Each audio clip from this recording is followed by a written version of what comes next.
Welcome to the Holding Priority Podcast, the Magic the Gathering CEDH podcast. I'm Cardboard Cryptid. And I'm the Gaming Ghost. On today's episode, we'll discuss the new Lorwyn Eclipsed set.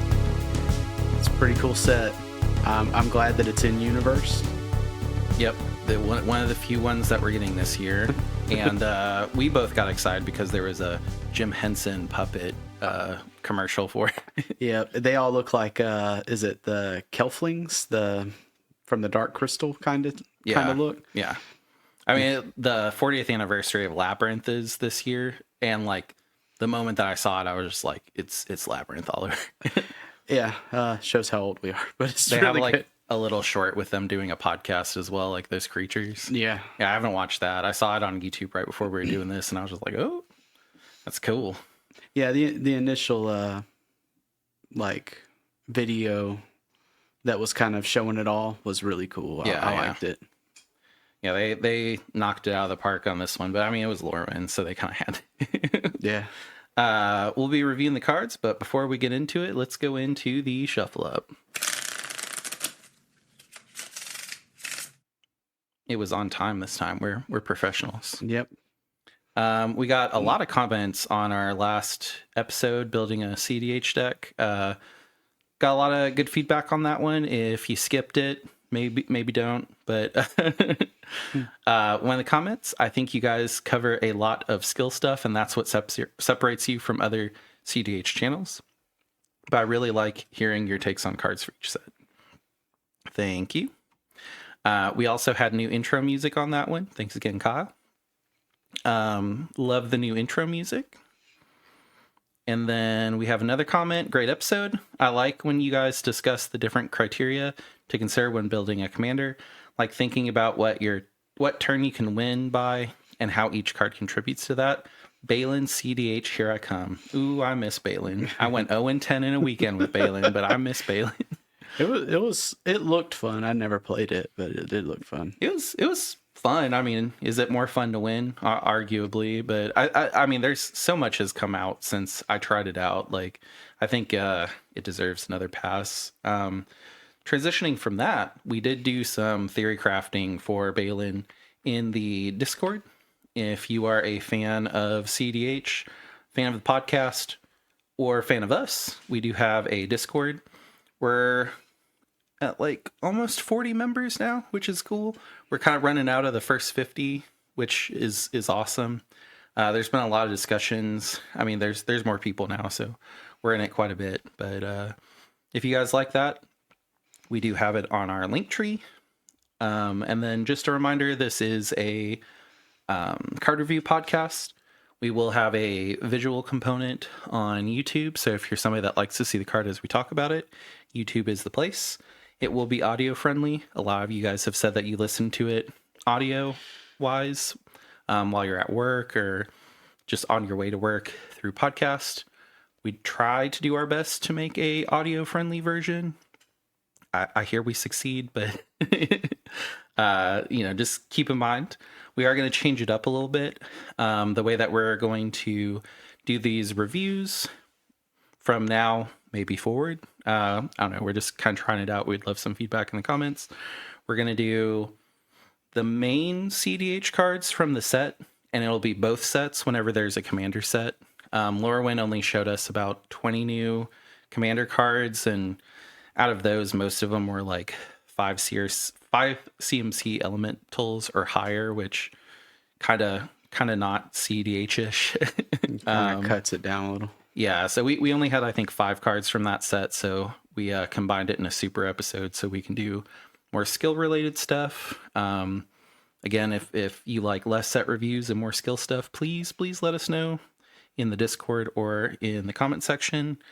And then usually the cards that we rate as a 1 that we just kind of have as a, like, hey, consider this or this is neat, we'll put that at the end. That way, if you're somebody that wants to see, like, the meat of the set, we'll have that up front. And then if you like to stay and kind of see like maybe the more like tier 3, tier 4 cards that we think are neat, those will be at the end now. And then just a reminder that on our link tree, we do have TCG Player. If you look at this review and you're just like, oh, hey, this card looks awesome, I'm going to buy it as a single, please consider using our TCG player link. It's free for you. Even if you're just like, I kind of want to look at the price of these cards. Please use our TCG player link, even if you don't buy anything. It lets them know that we're sending you to them. And if you buy something, clearly it's better for us, but it's no additional cost for you. And then just a final reminder, please like, comment, and subscribe on YouTube. That sends our stuff to a lot of other people. Really helps out. That helped out a ton on the last episode. I think we got like 60 subscribers and like 8 new people in the Discord, which was really cool. Yeah, seemingly one a day. Yeah. But it's probably, yeah. And then we have a lot of new podcast listeners from the last episode too. So if you could please set the podcast to auto download. That just means when we come out with an episode, it'll automatically download, which shows the podcast networks that people are excited to hear our stuff, gives us credit for the episode really quickly, pushes it out to more people. And then also if you're like, run late for work and you don't have time to have it download, it's just downloaded on your device, very minimal space. And then even if you're at a place with like no signal, you've got it. I also heard that like sometimes people will download it while they're at like a job site and it'll skip a lot, which is kind of weird. But yeah, setting it to auto download, I usually push them out around like 6 a.m. So usually people are either asleep or getting ready around that time. So it should download for you and be ready that day.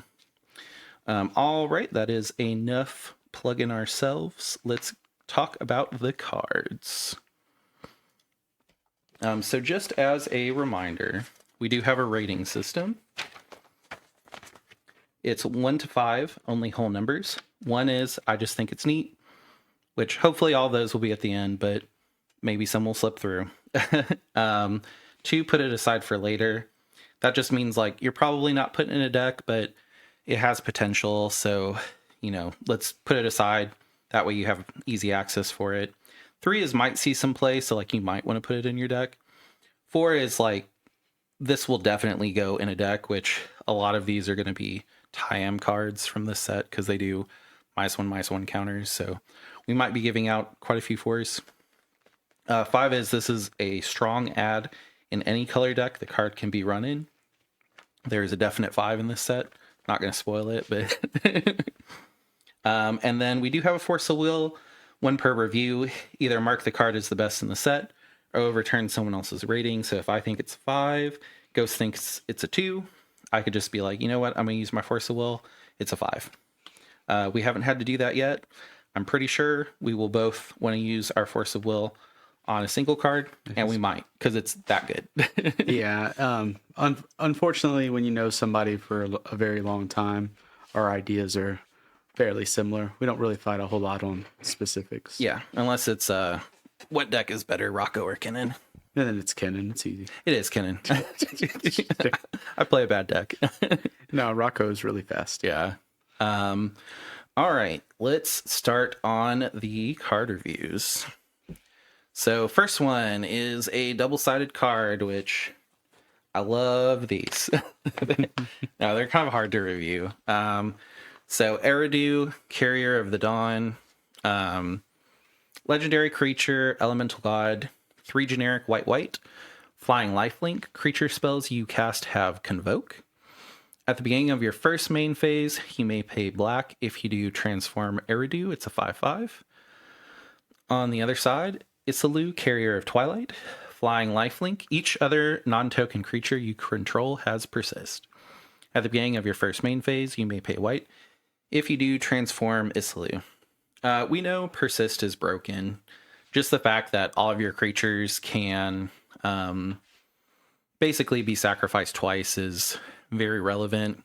Mardu, Dargo, Timna. That's what I was going to say. Huge thing right now. The fact that you could just have this out and give Dargo Persist is kind of silly. The other thing is, I was not too sure how this interacted with Undying.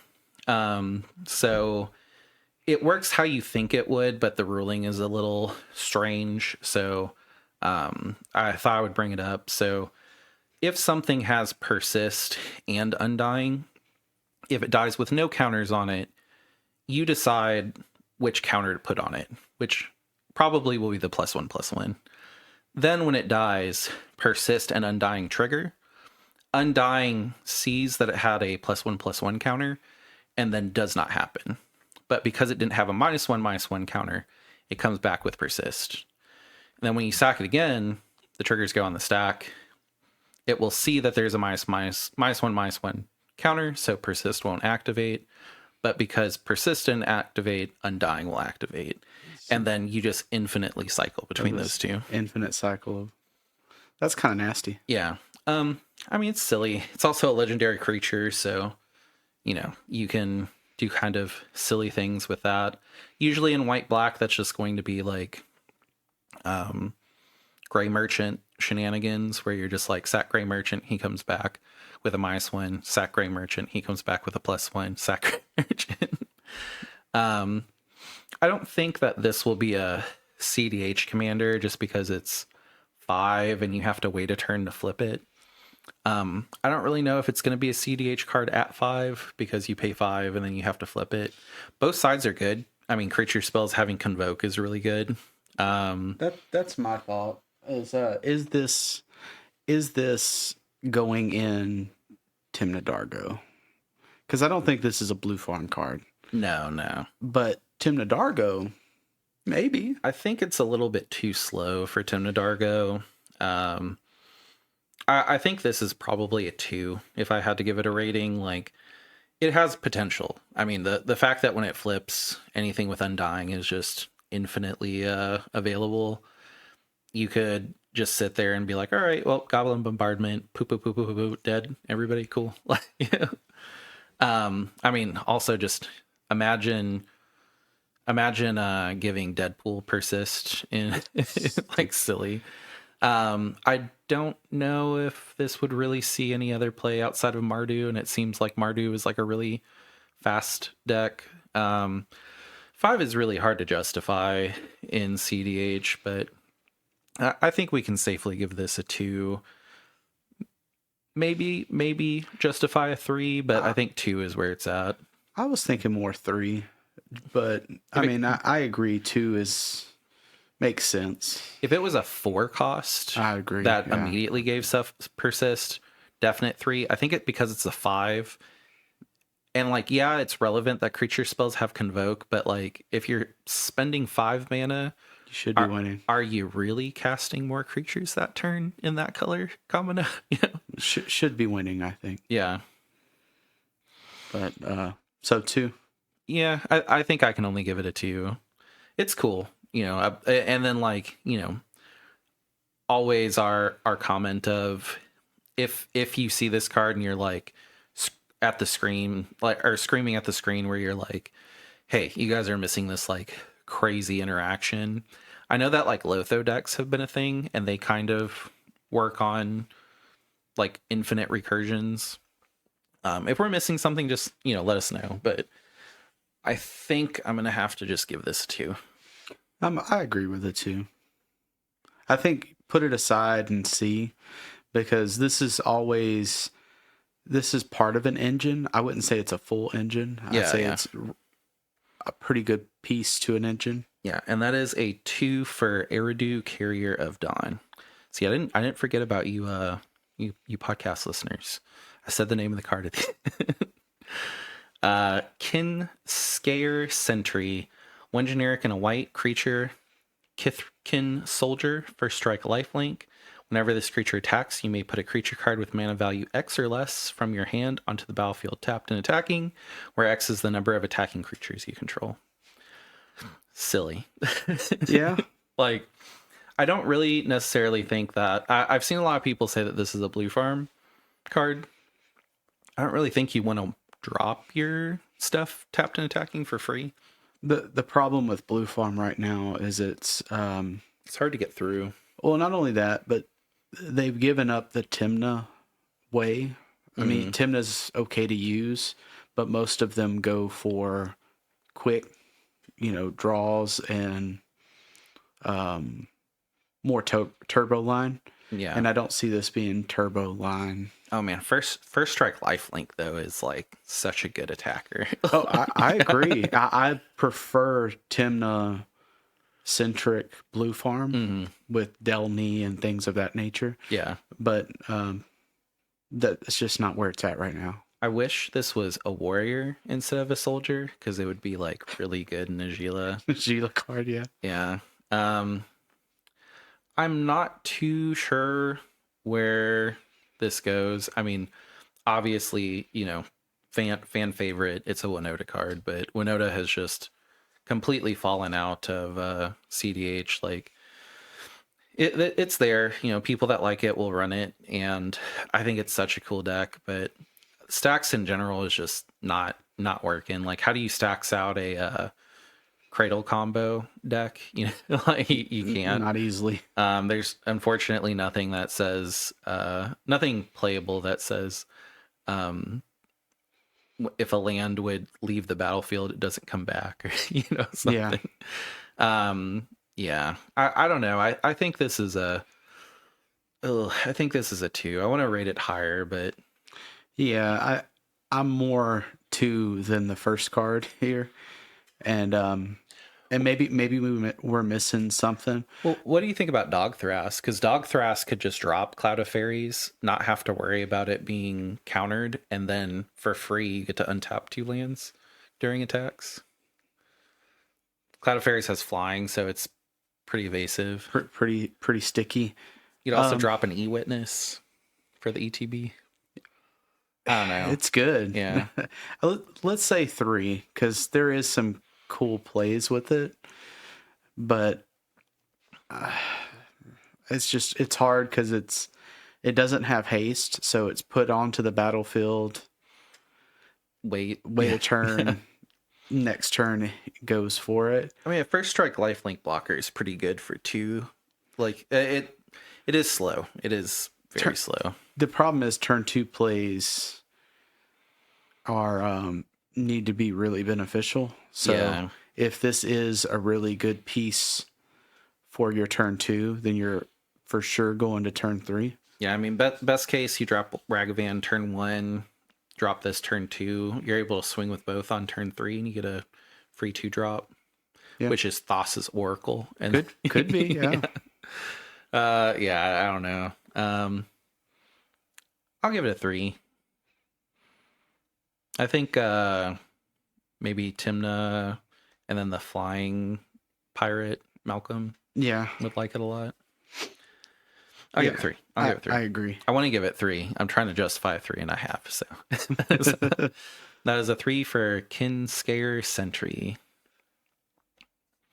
And now we're on to the blue. I don't know why, but white has always kind of lately been like, unless it's like a Voice of Victory or a Silence Effect, not a lot there. I mean, we have such good staples in white that there's not too many new cards. Like Taro is really good.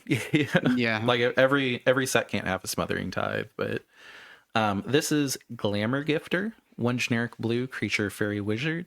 It has flash. It's a 1/2. It has flying. When this creature enters, choose up to 1 other target creature until end of turn. That creature has base power and toughness 4/4 and gains all creature types. This is just maybe not so much in CDH, but this is kind of crazy in standard, where you can have like a 1/1 and then on turn 2 swing with it, and it becomes a 4/4 with all creature types. Mostly the reason I put this in, I probably could have put this in the silly cards, but let's say there's a let's say you're playing and then there's a Esper Sentinel trigger on the stack.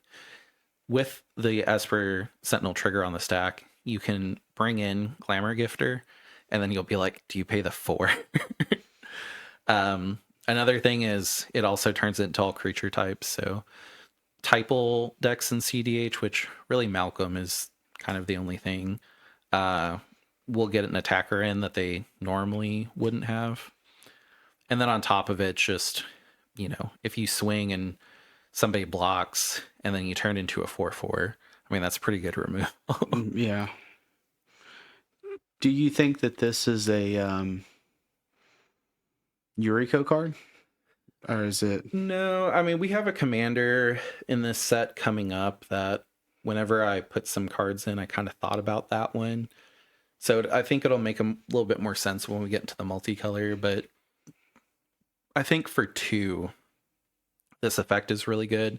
I mean, also remember that, VV is a thing. You can turn VV into a 0/0/3 into a 4/4 for 2. And it's a creature spell, which, yes, it doesn't trigger VV, but a creature spell is probably going to resolve. So Yeah. it just seems good, generically good. I'll give it a 3. Just 2 for that effect is kind of silly with flash. Yeah, I will note that this isn't rare. So yeah, as it's you're uncommon. as you're opening those packs, this is also one of those cards that look through your commons, uncommons, because you may get it. Yeah, It's a good chance. I wish this was coming out before pre-release, but I will definitely say this is a card that I'll be looking for while I play pre-release. Oh yeah, this is a good card for pre-release. Yeah. Yeah, I think a 3 is great. Yep. That is a 3 for Glamour Gifter. This one's just silly. Counselor. Glen Alendra's Answer. 2 generic blue instant. This spell can't be countered. Countered all spells your opponents control and all abilities your opponents control. Create a 1/1 blue-black fairy creature token with flying for each spell and ability countered this way. This is just silly. I mean, for 4, it better be silly, but the fact that for 4, this spell can't be countered, we haven't really seen that type of effect before. I think the closest we got was the Katara dramatic reversal effect in Avatar, and we thought that one was playable. This one is just you invest 4, but you just nuke the stack of all spells, not non-creature spells, and then all abilities. Which, I mean, it doesn't sound like a lot, but if you've played CDH, there are some game-winning stacks that are just like boom, boom, boom, boom, boom, boom, boom. So imagine a world where you're watching Blue Farm start to go off, and they hit a brain freeze for like 13. Yeah. And let's say you're playing, is it Thrasios Rograth? Mm-hmm. Counter the stack, have 13 little creatures for your Gaia's Cradle. Yeah. Well, there's also a commander that cares about when fairies ETB that's coming up too. So It's silly. yeah. Is this better than Mind Break? No. No. Yeah. But A free spell is never going to be worse than a 4-cost spell. but there is times where I hard cast Mind Break Trap. Yeah. So yeah, But also, unfortunately, this says counter, not exile. that's true too. Which exile is much more important, especially with what has come up lately. This We're also about hits to get to. abilities though. Yeah. It's a pretty crazy stifle. I mean, is a Sisei player gonna drop 6 Sisei searches all one after the other? Like, no. But also, funny thing, you can pay 4 to stop somebody from getting a sack land and then get a 1/1 blue black fairy. Like, That's if you just really don't like one of your friends, it's like can't be countered. You don't go get the sack land. I get a fairy. F you. Which F stands for friendship for all of our. Oh yeah, it's a friendship card. Yeah. When you play this, it brings you closer as a group. Yeah. FU means friend you. I want to be your friend. If there's anybody that is listening under the age. This is interesting though. If I had to rate this one, I would say I think a 3 is solid for this one too. Yeah. I don't think a 4 is there just because there's better. I think certain decks that are very focused on controlling will like this. You got to really hope for a great stack to hit for this to matter. But I mean, if you feel like any win attempt is coming up, like this is kind of your thing. I also just really like the flavor text. This is my domain and I am its queen. It's like so badass. Or bad A, which Yeah, Yeah. Oops. No, Glenelinder is a really cool card in general. Mm-hmm.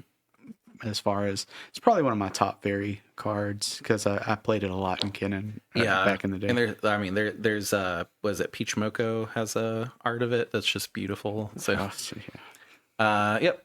So that's a 3 for Glenelinder's answer.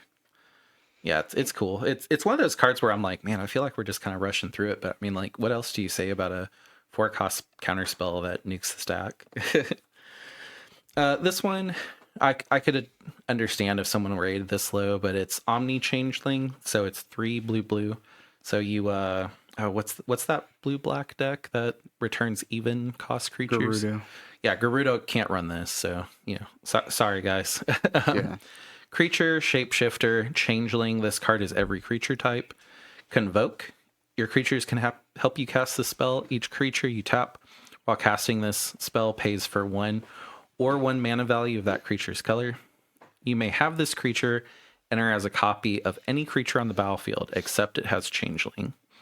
And it's a 0/0 because it's a clone. I just think this is cool. Maybe I'm putting myself out there, but I think this could be a Kennen card. It'd be another really good clone that Kennen could hit on a flip. It also has Convoke. Yeah, it doesn't have the restriction for, X being like Mockingbird. Yeah. Or Mocking. Yeah. I also don't think the Changeling is relevant in Kennen, but No. I mean, something that slaps that on is pretty good. I could see people saying that this is an uncommon that wouldn't see play. I just think the fact that it convokes and also you can hit it on a Kennen flip is pretty good. I know for the most part, it does seem while I'm playing you that when you do a Kennen flip, you're just like, man, I really hope I hit a clone. Yeah. And this seems like a good clone to hit. Any clone that stands out that's not like crazy expensive. Even some of the crazy expensive ones are cool to set aside for later at the very least. Yeah, and this one you could tap Kennen to pay for 1 of the blue. Yeah. So like it immediately brings it down to a 4 cost if just Kennen's out. Yeah, normally there's multiple creatures. Yeah. But I mean, sometimes those multiple creatures are mana dorks. That's very true too. Yeah. No, I think that being that this is uncommon, I think we start at put it aside for later. So a 2 at least. I think that Convoke is something that you shouldn't just write off. Mm-hmm. So and maybe a 3. The Changeling is very relevant in the decks that's relevant in, like, for example, I think Animar's gone up in value almost 40% since spoilers. So I think people are kind of trying to make a CDH Animar, but this would come in as a this card in hand is an elemental. Yeah. So you can tap things where it's like, hey, use this mana to only pay for elemental creatures. It is an elemental. It is elemental. Yeah. And then when it comes down and makes a clone of something, it's also an elemental. Yeah. Which is relevant. So I think it's very flexible. Not too sure where it goes. I think it would get tested in Kennen. You'd probably take it out because that list is so refined. But yeah, I think a 2 is good. I don't like it enough to say it's a 4, but I think it could be a 4 in Animar if Animar goes elemental synergy. You don't think a 3 is more solid? Might see some play. Yeah. I'll give it a 3. I think 3 is fair. Yeah. But yeah, this is also an uncommon, so. Yeah, so while you're playing, you go through your comments. The art is cool. It's a really weird Cthulhu-looking octopus that has long nails, and yeah, it's silly. It looks like a crab and an octopus and a bird combined. Like, it's cool. All right, next card. That is a 3 for Omni Changeling. And here we go. So Sunderflock, 7 generic blue creature elemental. This spell costs X less to cast, where X is the greatest mana value among elementals you control, which that last one was a 5 cost elemental. So you could get this down to 4 with just that last card. So you could convoke that one out. and then follow up with Sunderflock for 4. Sorry, it's creature elemental. This spell costs X less to cast, where X is the greatest mana value among elementals you control. Flying, when this creature enters, if you cast it, return all non-elemental creatures to their owner's hands. So you do have to have a typal deck for this, but I mean, you could be playing Omnath, you could be playing Animar. Like, I like that we are seeing Magic print cards for certain commanders that used to be pretty good that have kind of fallen off, and it seems like Magic is like, let's print this generically good card that's still good in standard, but like when you see it, you're just like, oh man, maybe I can pick up Animar again, or like, oh man, maybe I can pick up Omnath again. Like, imagine this when we used to play 5-color Jellybean Omnath. No, yeah. Being a 4-drop. Yeah. Which it doesn't have 3 pips, so it doesn't really synergize with 5-color Jellybean, but It's still an option. yeah. I mean, I think Animar is probably the more CEDH deck that you can have with it. Yeah, I think we will see some Animar decks eventually, like, entering. Yeah, I agree. I think this is a solid card, even if it's the 7 is really hard to do just for any deck. Yeah, not any deck. I mean, maybe Kinnan. like I don't think you'd rather hit this than a Hullbreaker Horror, but I believe that Nyx Bloom is an elemental, or am I not? I can look I that up believe real so. quick. But I mean, you want to stay leery of cards just because you get a card. Like, if with this, then it's really good type of movement. But I do think that it's good to have Nyx Bloom is an elemental. Yeah, I mean, would I wait around with a Nyx Bloom to do this? Probably not, because Kennan's not an elemental, and I would bring up my whole board. But yeah, I think you either need to be able to cheap creatures out, which, I mean, you know, Hashaton, I wouldn't run this because I wouldn't want Hashaton to go back, you know, but you know, I do think that, I mean, maybe I would for 3 send everything back and then just replay Hashaton, but I think you want to have an elemental commander at the very least for this. So the fact that people are looking at those good old elementals is pretty good. And I mean, like you said too, if you sneak Nyx Bloom Ancient out, you know, tap a single island and play this and return everything, it's kind of silly. Yeah. I'll give it a 4. I think people will try out elemental commanders because of this card, which, I mean, the fact that one card mostly will make people try to build decks is pretty good. We do have a couple more support cards coming up for elementals, but I think this really is the thing where people are like, oh, okay, I need to build Animar. Like, I need to build Omnath. Yeah. I do think with Animar, this is almost a go-to. Yeah. And I may be wrong, but Animar is an elemental.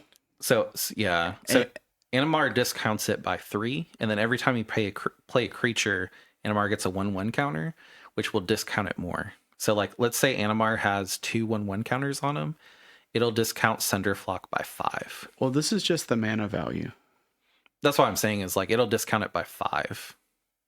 So Animar is a 3, and then Animar's ability makes things 2. Less. Yeah, so it very easily could be 5 with Animar. Yeah, okay, that makes more sense. Yeah. And with Animar, some of your stuff that you I think the big thing is the loops, because don't you use like Cloudstone or something? There's a kind of weird like statue that's a artifact creature that basically just like bounces over and over, and I think if you can discount it 3 or 4 times, it's not Cloudstone Curio, it's an actual creature, because you have to play creatures. Like, they do have Cloudstone loops, but the main combo is a creature that basically like bounces itself over and over, and once it gets discounted, you can do it infinitely. Okay. But I mean, like, you know, play Animar, play a dork, you know, you get a 1/1 counter. And we know 1/1 counters are good in CDH purely just because of I was about to say Animar's Soul Cauldron, Agatha's Soul Cauldron. Yeah, I don't know. Side note, I see Animar coming back a little bit, but yeah, I'll rank Sunderflock a 4. Ancestral statue. Yeah, that one. Yeah, yeah, 4 for sure for Yeah. Animar at least. This one is another flippy. It's kind of weird. Sig Wonderwine Wisdom front side is a generic and a blue legendary creature, Merfolk Wizard. Sig can't be blocked. Whenever this creature enters or transforms, target creature gains when this creature deals combat damage to a player or planeswalker. Draw a card until end of turn. At the beginning of your main phase, you may pay white if you do transform Sig. The other side is Sig can't be blocked. Whenever this creature transforms, target creature you control gains protection from each color until your next turn. And then at the beginning of your first main phase, you may pay blue if you do transform it. Oops. Seems pretty good. It's a 2 cost that basically gives a creature a semi-curiosity effect. It's just combat damage. To draw a card, both sides says can't be blocked.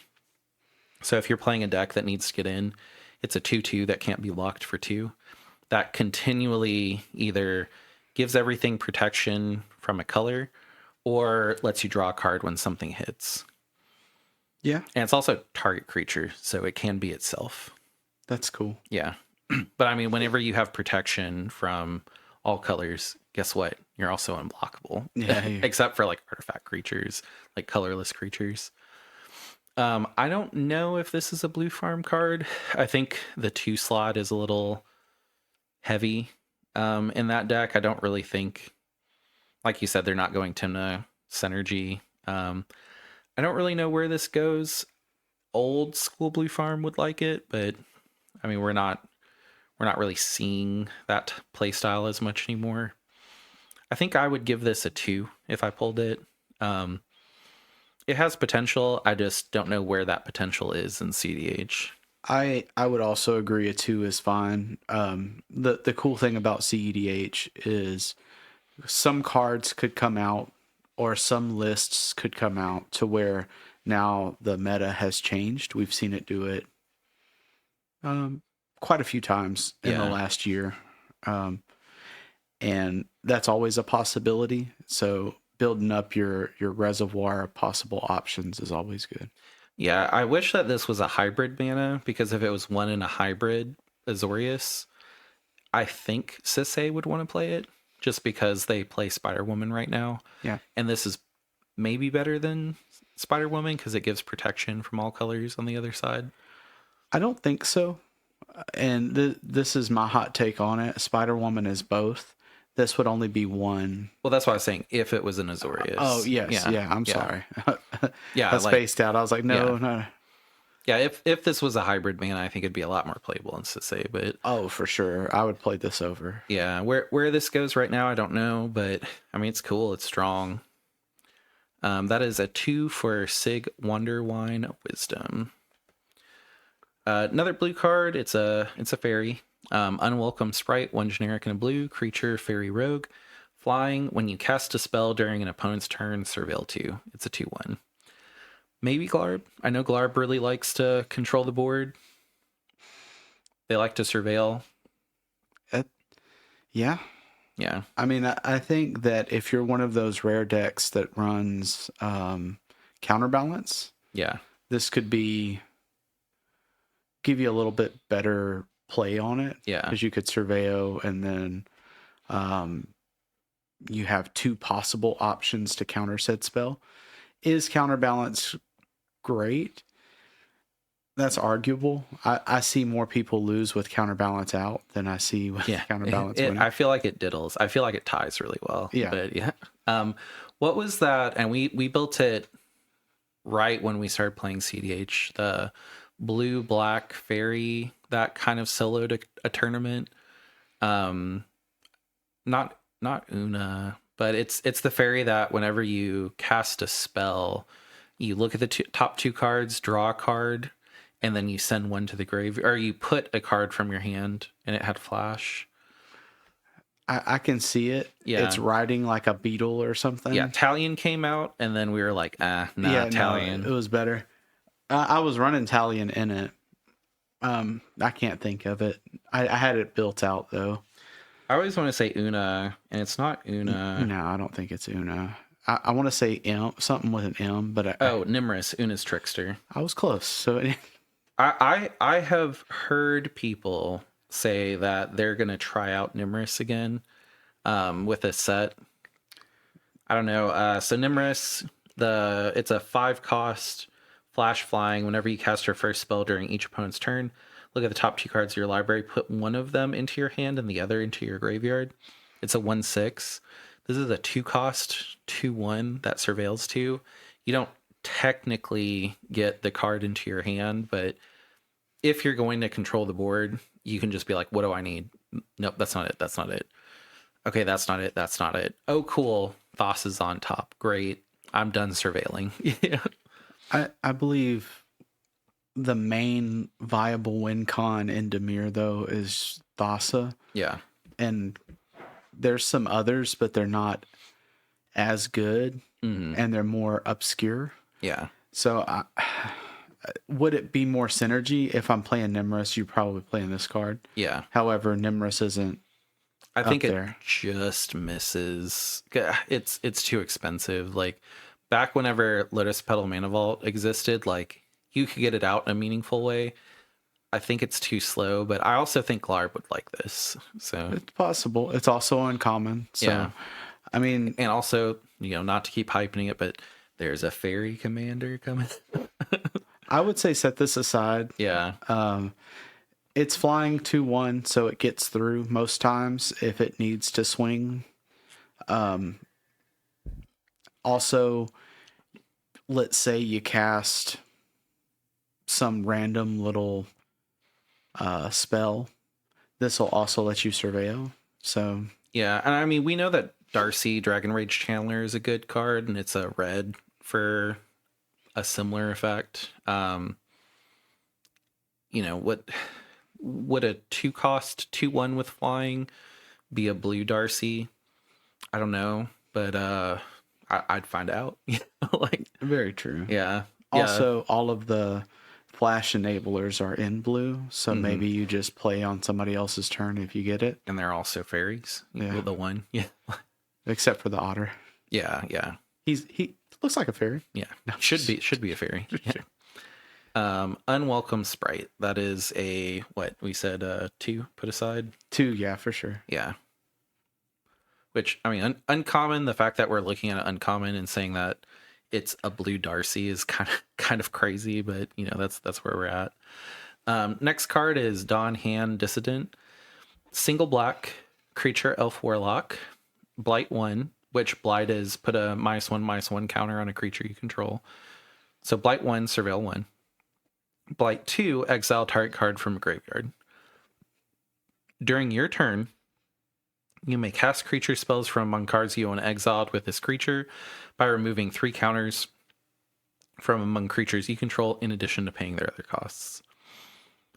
So that this is a tie-am card, like through and through. Like, oh yeah. I mean, it's also good to exile a target card from a graveyard because, like, once you have this out, it's kind of crazy how many combos require something to be in the graveyard with a trigger on the stack that everybody can respond to. So, like, Underworld Breach. I mean, Rocco. Not to give Rocco away, but Rocco, the Rector hits graveyard, and then you may exile it. So if it's not there after the trigger resolves, you can't. Like, I mean, anything that kind of brings something back and forth from the graveyard to ETB is really good. And the fact that, like, you can do some kind of silly stuff. There is a very good synergy combo with one of the MH3 cards. It's a skeleton king looking guy that basically, like, you can bring something back with a finality counter on it, but with this you can take that finality counter off. So it's silly. Like, you can recur a bunch of stuff. I'll look that card up real quick if you want to kind of comment. Also with this, you kind of, if this is sitting on the field, it puts a damper in Blue Farm or any deck that tries to use Underworld Breach, because you just exile You exile the card out. exile the I can't think of it, the Lion's Eye, before you can cast it. Yeah, and then also we don't really see it anymore, but the squirrel combo where they're like, all right, I'll take away this this elf and then I'll get infinite blue because it's a food now and it doesn't care about -1/-1 tokens. Yeah.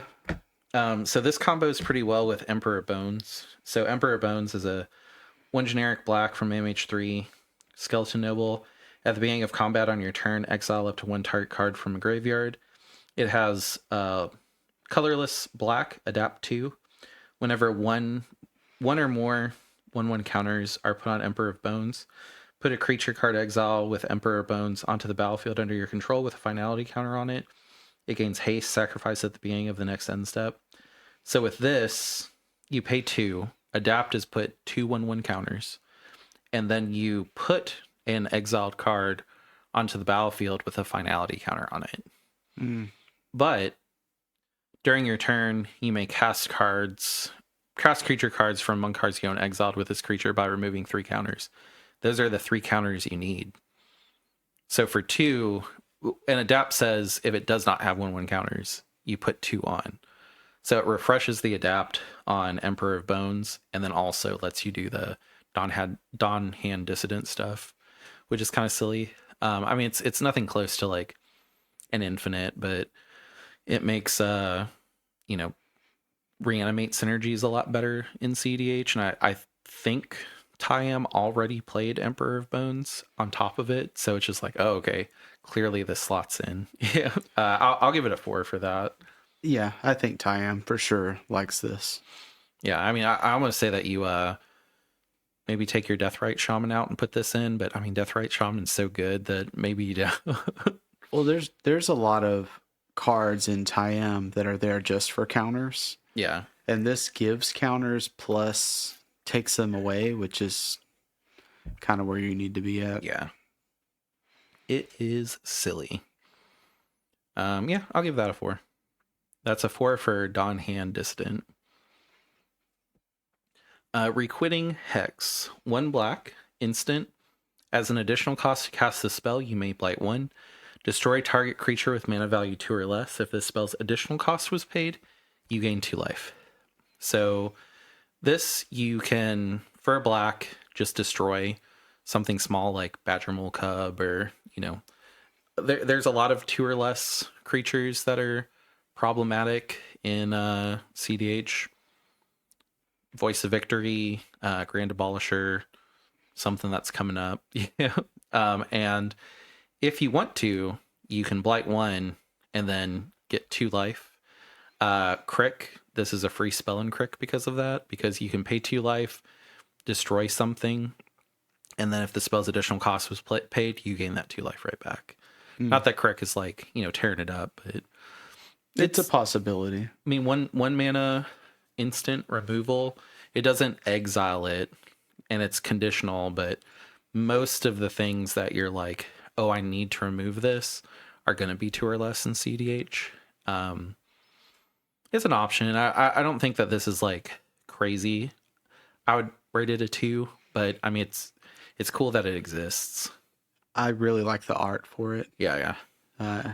Glowworms with a crow with bat wings that has moose antlers. I don't know why I like it, but it's there. What's there not to like? I will say that also this is uncommon. Yeah. So as you're going through, you may have this one. Yeah. I think that it's an interesting option, especially for Crick. Yeah, I mean, maybe Tyam likes it. It's a 1 cost removal that puts a counter. I was gonna go for that too. Yeah. But because the 2 life is kind of but yeah. with the counter, it's probably good. Yeah, the 2 life is until it's your last 2 life. Then you're like, Yeah. okay, like surprise, I'm not dead. You know? But no, I think a 2 is where it should be. Anything that removes or destroys a creature from the board, it's kind of good to know, especially if it's 1 mana. Yeah. I mean, especially if it's a 2 cost commander like Hashiton. I think Krark is 2 cost as well. Krark the Thumbless. Yeah, yes. Yeah. I'm sorry. Yeah. I had a moment. Yeah. Yeah, I'd give it a 2. I think it's just genuinely good, but it's not Black Swords yet, but pretty close. I mean, it's decent. Yeah. All right, that was a 2 for Requiting Hex. Twilight Diviner. 2 generic black creature elf cleric. When this creature enters, surveil 2. Whenever 1 or more creatures you control enter, if they entered or were cast from a graveyard, create a token that's a copy of one of them. This ability triggers only once each turn. It's a 3/3. Just from that and the mana cost, what does this card remind you of? I don't know. It's got a lot of text on it. Okay, so it's we have Saw in Half at home. Oh yeah. So if you use this to reanimate, like if this is on the field and you reanimate, I forget the dragon that you always saw in half. A Hoarding Broodlord. Yeah, if you reanimate Hoarding Broodlord, you reanimate it, it enters, and if it entered or were cast from a graveyard, you create a token that's a copy of it. So you go get the other. That's silly. Yeah, like it's saw in half with additional steps, but it is saw in half on a creature. Can't remember. It is partially saw in half. Saw in 3/4. Like, I mean, having a saw in half effect. So Yeah. There's a lot of decks that play just because of saw in half, or run really well because of saw in half. What I was gonna look for is saw in half is 3 as well, so it's Yeah. just on a stick, yeah, which is good. yeah. It's a saw in half, and like we play somebody that the commander literally all it tries to do is saw in half the commander, and then it wins. So the fact that you could put Twilight Diviner out and be like, okay, so I either win with saw in half or now I win with reanimate is pretty good. I didn't really see I didn't really have this card on the review until I started checking Twitter, or X as it is called now. And I saw people being like, hey, this is Timu saw in half, and I was just like, I mean, 2 saw in halves, even if one has extra steps, pretty good. It only happens once a turn. But I mean, we know there's so many ways around that, like flicker it, blah, blah, blah, blah. And then also the surveils whenever you put it out. So it could possibly put the thing that you want to reanimate into the graveyard. Would I use this in Hashton? No, because everything that I make copies of doesn't return from the graveyard. I wouldn't really want to reanimate 2 Dr. Octopuses or anything like that. But I think decks that do Broodlord lines will probably tech this in for an additional backup. I would argue pretty much any reanimator deck would try to, if the creatures aren't legendary, probably throw it in. I mean, I was thinking about how this would work with World Gorger Dragon, and it broke my head, and I was like, I don't care. Yeah, that would be just silly. I don't think it would work too well because it would exile and that card would be gone. Yeah, I'm not too sure. I don't know if those effects that basically like you reanimate a white creature and then the white creature removes the reanimate and it just goes back and forth, like Abdel Adrian. I know that people are kind of thinking that, and like the black background and this could be pretty good. I don't know about all that. I just know that it is an extra saw in half for decks that win through Broodlord combos. So yeah, with a little bit extra steps to it, I think that saw in half is clearly better. yeah. However, this is an option. It's a good backup. And also it surveils as it enters. Yeah. So. And it's a 3/3 body for 3. Like, I'd give it. I don't think it's a 4 because even in the decks that want to do this, I think it's just an option. So I'd give it a 2. A 2 is probably where it goes. Yeah, I think a 2 is fair, but I mean, cool. you know? It's nice to have. Yeah. And yeah, I mean, I would say if you pull this in pre-release, maybe put it aside. I think people won't realize what it does at first, and then when they do realize it, it'll jump in price a little bit, and you'll have it ready in your trade binder. Yeah. All right, now we're on to the red. This is Flame Braider. Oh, sorry, that was a 2 for Twilight Diviner. Now we're on to the red Flame Braider. This is 1 generic and a red creature elemental bard. Tap, add 2 mana in any combination of colors. Spend this mana only to cast elemental spells or activate abilities of elemental sources. It's a 2/2. I mean, a 2 cost, 2/2 red dork that gives you 2 mana on your next turn. If you're in elemental strategy, pretty good. Yeah. I also like it's a reference to that weird Flame Braid enchantment that gives you a red in your upkeep. Which, like, I remember when we first started playing Commander, we just could not figure how that worked out. Where it was like upkeep, or upkeep, make a red. So every cumulative upkeep, make a red. So every upkeep you get 1 red, 2 red, 3 red. But then you have to spend it in your upkeep, which was kind of weird. Now we have like Electro to keep that mana around. But I just thought it was cool. It was Flame Braid on a stick, kind of. It was a reference. Yeah. I think that it's cool. Do I think that it's viable? Probably not so much. I don't even think Animar would probably run this, to be honest. So it pays for 2 pips on Animar. It's because it's not 1 color. So you could play this. Any combination, yeah. Okay. So you could play this, and then on turn 3, or like sneak it out on turn 1 with help. Turn 3, tap this, pay a single pip for Animar, and then you have your other mana to do stuff. Okay. Yeah. Maybe if I had to rate it for Animar, maybe a 4. Yeah. If not, a currently non-CDH deck, a 4. Yeah. Know? If this is in your pack, though, I would definitely set it aside. Yeah. Anytime it's just a strange mana dork. Yeah, I would love. I mean, it's also in red too, which is kind of crazy. But yeah, no, I would love to give this a 4 on the assumption that Animar's back. But if I'm being a realist, I gotta give it a 2. Yeah, I agree. If Animar becomes great, and in the future, when this episode airs, Animar is the big thing. Yeah, I said that it's for Animar. Yeah. Until then, it's a 2. It's a 4. Unless we're wrong, then it's a 2. Unless we're wrong about the 2, then it's a 4. All right, that is a 2 or a 4 for Flame Braider. Force of Will, I got in first.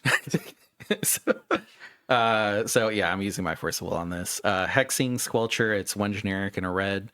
Creature, Goblin, Sorcerer, which Sorcerer is like a new subtype that they added to a lot of things. They Oracle texted Sorcerer. I don't know why, but it's a thing. Wizards and sorcerers are different. As I think Stranger Things, the finale was like, no, he's a sorcerer, no, he's a wizard. Like, I don't know the difference, but apparently it's important. So Hexing Squelcher, 1 generic red. Creature, Goblin, Sorcerer. This spell can't be countered. Ward, pay 2 life. Spells you control can't be countered. Other creatures you control have ward, pay 2 life, 2/2. My number 1 comment about this is Wizards basically sold CDH players the Spider-Man set because of Spider-Punk, and immediately knew they were going to replace it with something better. So that's like shame on y'all. The thing, I mean, this is stupid. Like, if you haven't seen everybody talk about this, Comedian has a really good 30-minute video on it. We're not going to spend 30 minutes on it.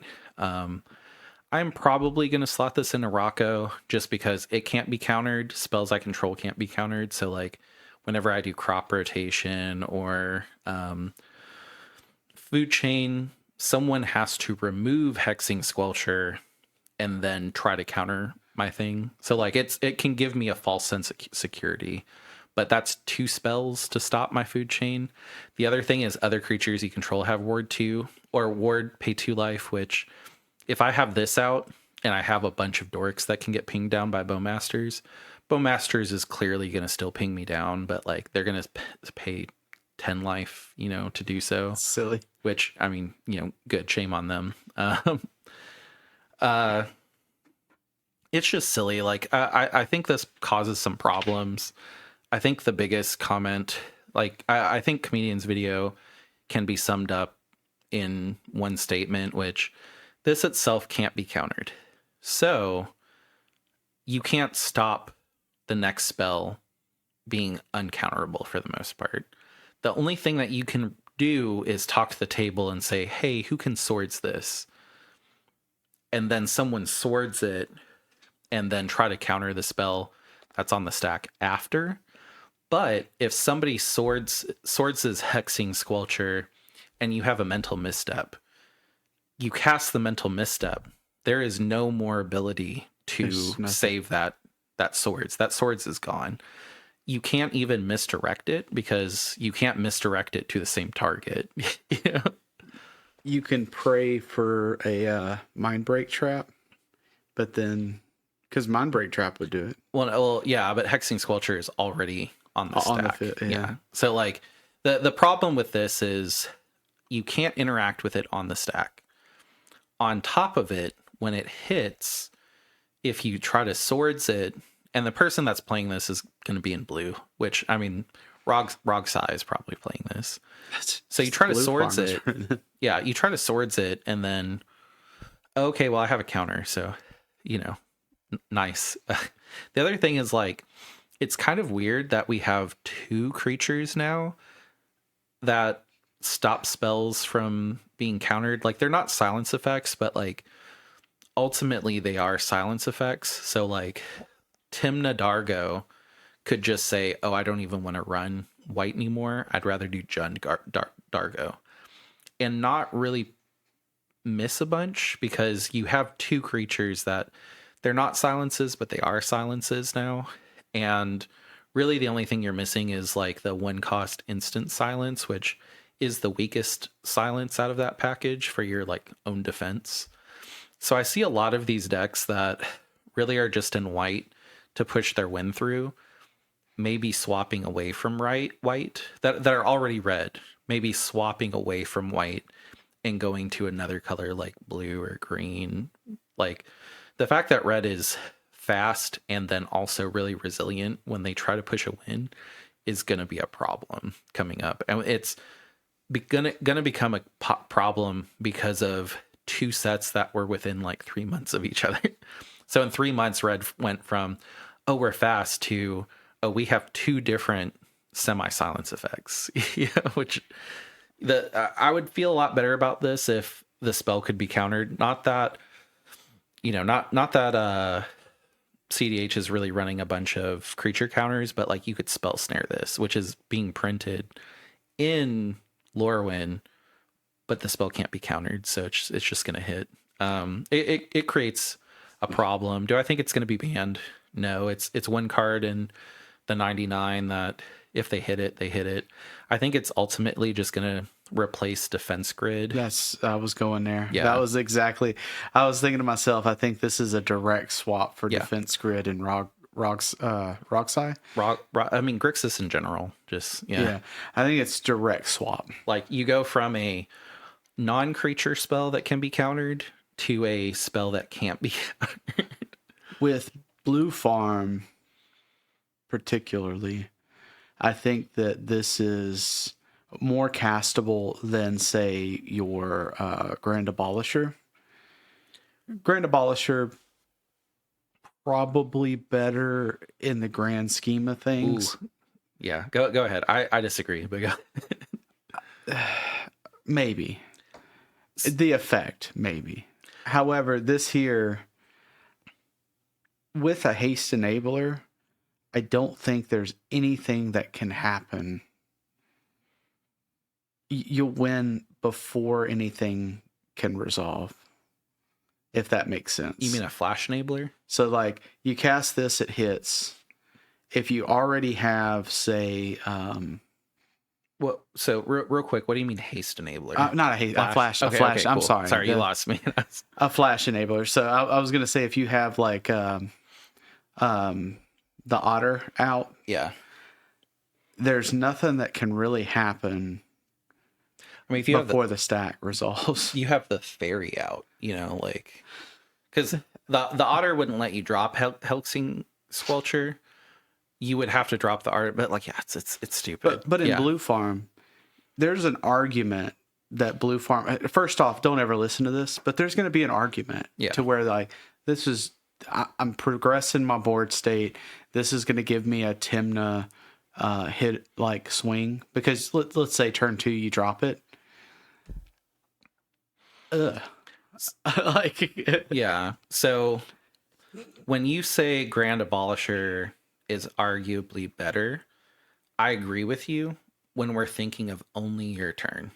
So like Grand Abolisher, you drop it, and then everybody's like, oh, we better not let it get to his turn.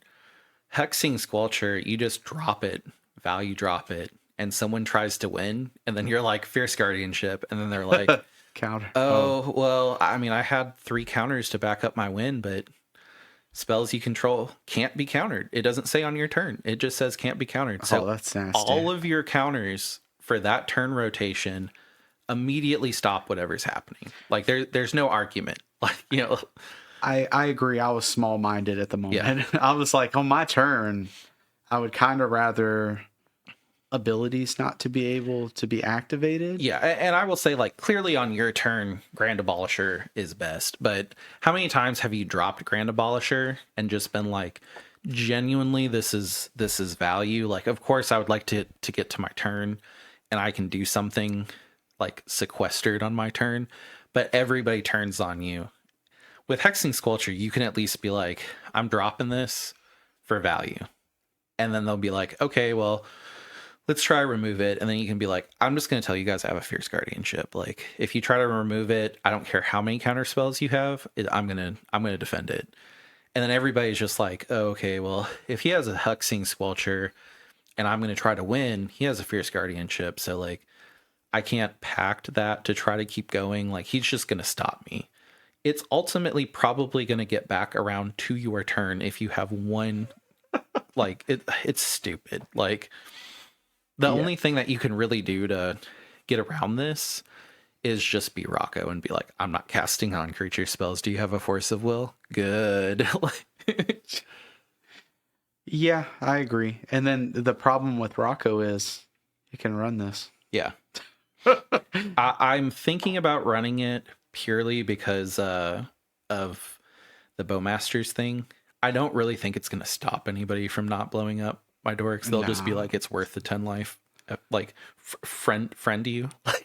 But I don't know. I currently run the Behemoth that was an EOE for 2 green, where it can't be countered, creatures can't be countered, and then combat damage for everyone can't be prevented, which is more relevant. So if somebody drops a One Ring, at least I can be like, okay, well, I'm going to go into my combo, and the person is like, haha, I have a One Ring, and then I'm like, haha, combat damage can't be prevented. Still dead. You're still dead. But I do have so many lines around that, but when I get to the point where I can combo, I can just literally put every creature in my deck out and then biorhythm. So like take all of your creatures and then bio and set everybody to 0. And that doesn't matter with protection. So like maybe I swap out that for Hexing Squelcher. It's just so nice to be like, oh, well, I have the really resilient combo. I have this in my hand. It doesn't matter if someone has a One Ring, or I can go get this, or, blah, blah, blah. I might just lean into the biorhythm line a little bit more when it comes to One Ring and just say that I don't care about the Behemoth and put in the Hexing Squelcher. I'm not too sure what's better at this point, but I mean, it's good. It's really good. I mean, there is no world that this isn't a 5. Yeah, this is a 5, clearly. Like every deck that is red will run this. Can you imagine, like, Tim Nadargo Yeah. Just I mean, it's good enough that I think some Timna Dargo players might just go, okay, we have 2 silence-ish effects on our turn. Let's just go to Jund, because Jund is a faster Dargo, kind of. yeah. Let's just completely drop white at completely and just go all in on speed. You know? Yeah. Then again, this is 1 card out of the 99, but in Dargo partners, it's 1 out of the 98, and then there's Spider Punk, which is bad but good if you are going for all for nothing strategy. And now you have 2 cards in the 98 that you can mulligan for to try to win. The problem is this isn't in green. This isn't 1 in the 99. Yeah, this yeah. is also, This maybe. is I try to win on turn 3 instead of 2. Like, oh no, I just pull it out of my deck. Like, There's what is it? The one that sacks it and then go get something with one or is it 1 greater? oh, You know what I'm but talking about. that's a Simic card. Is it Yeah, Simic? Oh, okay. Neoform. Well, they also have I mean, nature's rhythm, Yeah, finale. Yeah. What is the battle? Yeah, the one that gets a non-human So- invasion of Ikoria. So yeah, for 4 you go and get it, but for 4 it's nothing else this turn gets countered. Well, also it's all right. I play Dargo. I sack Dargo with Metamorphosis.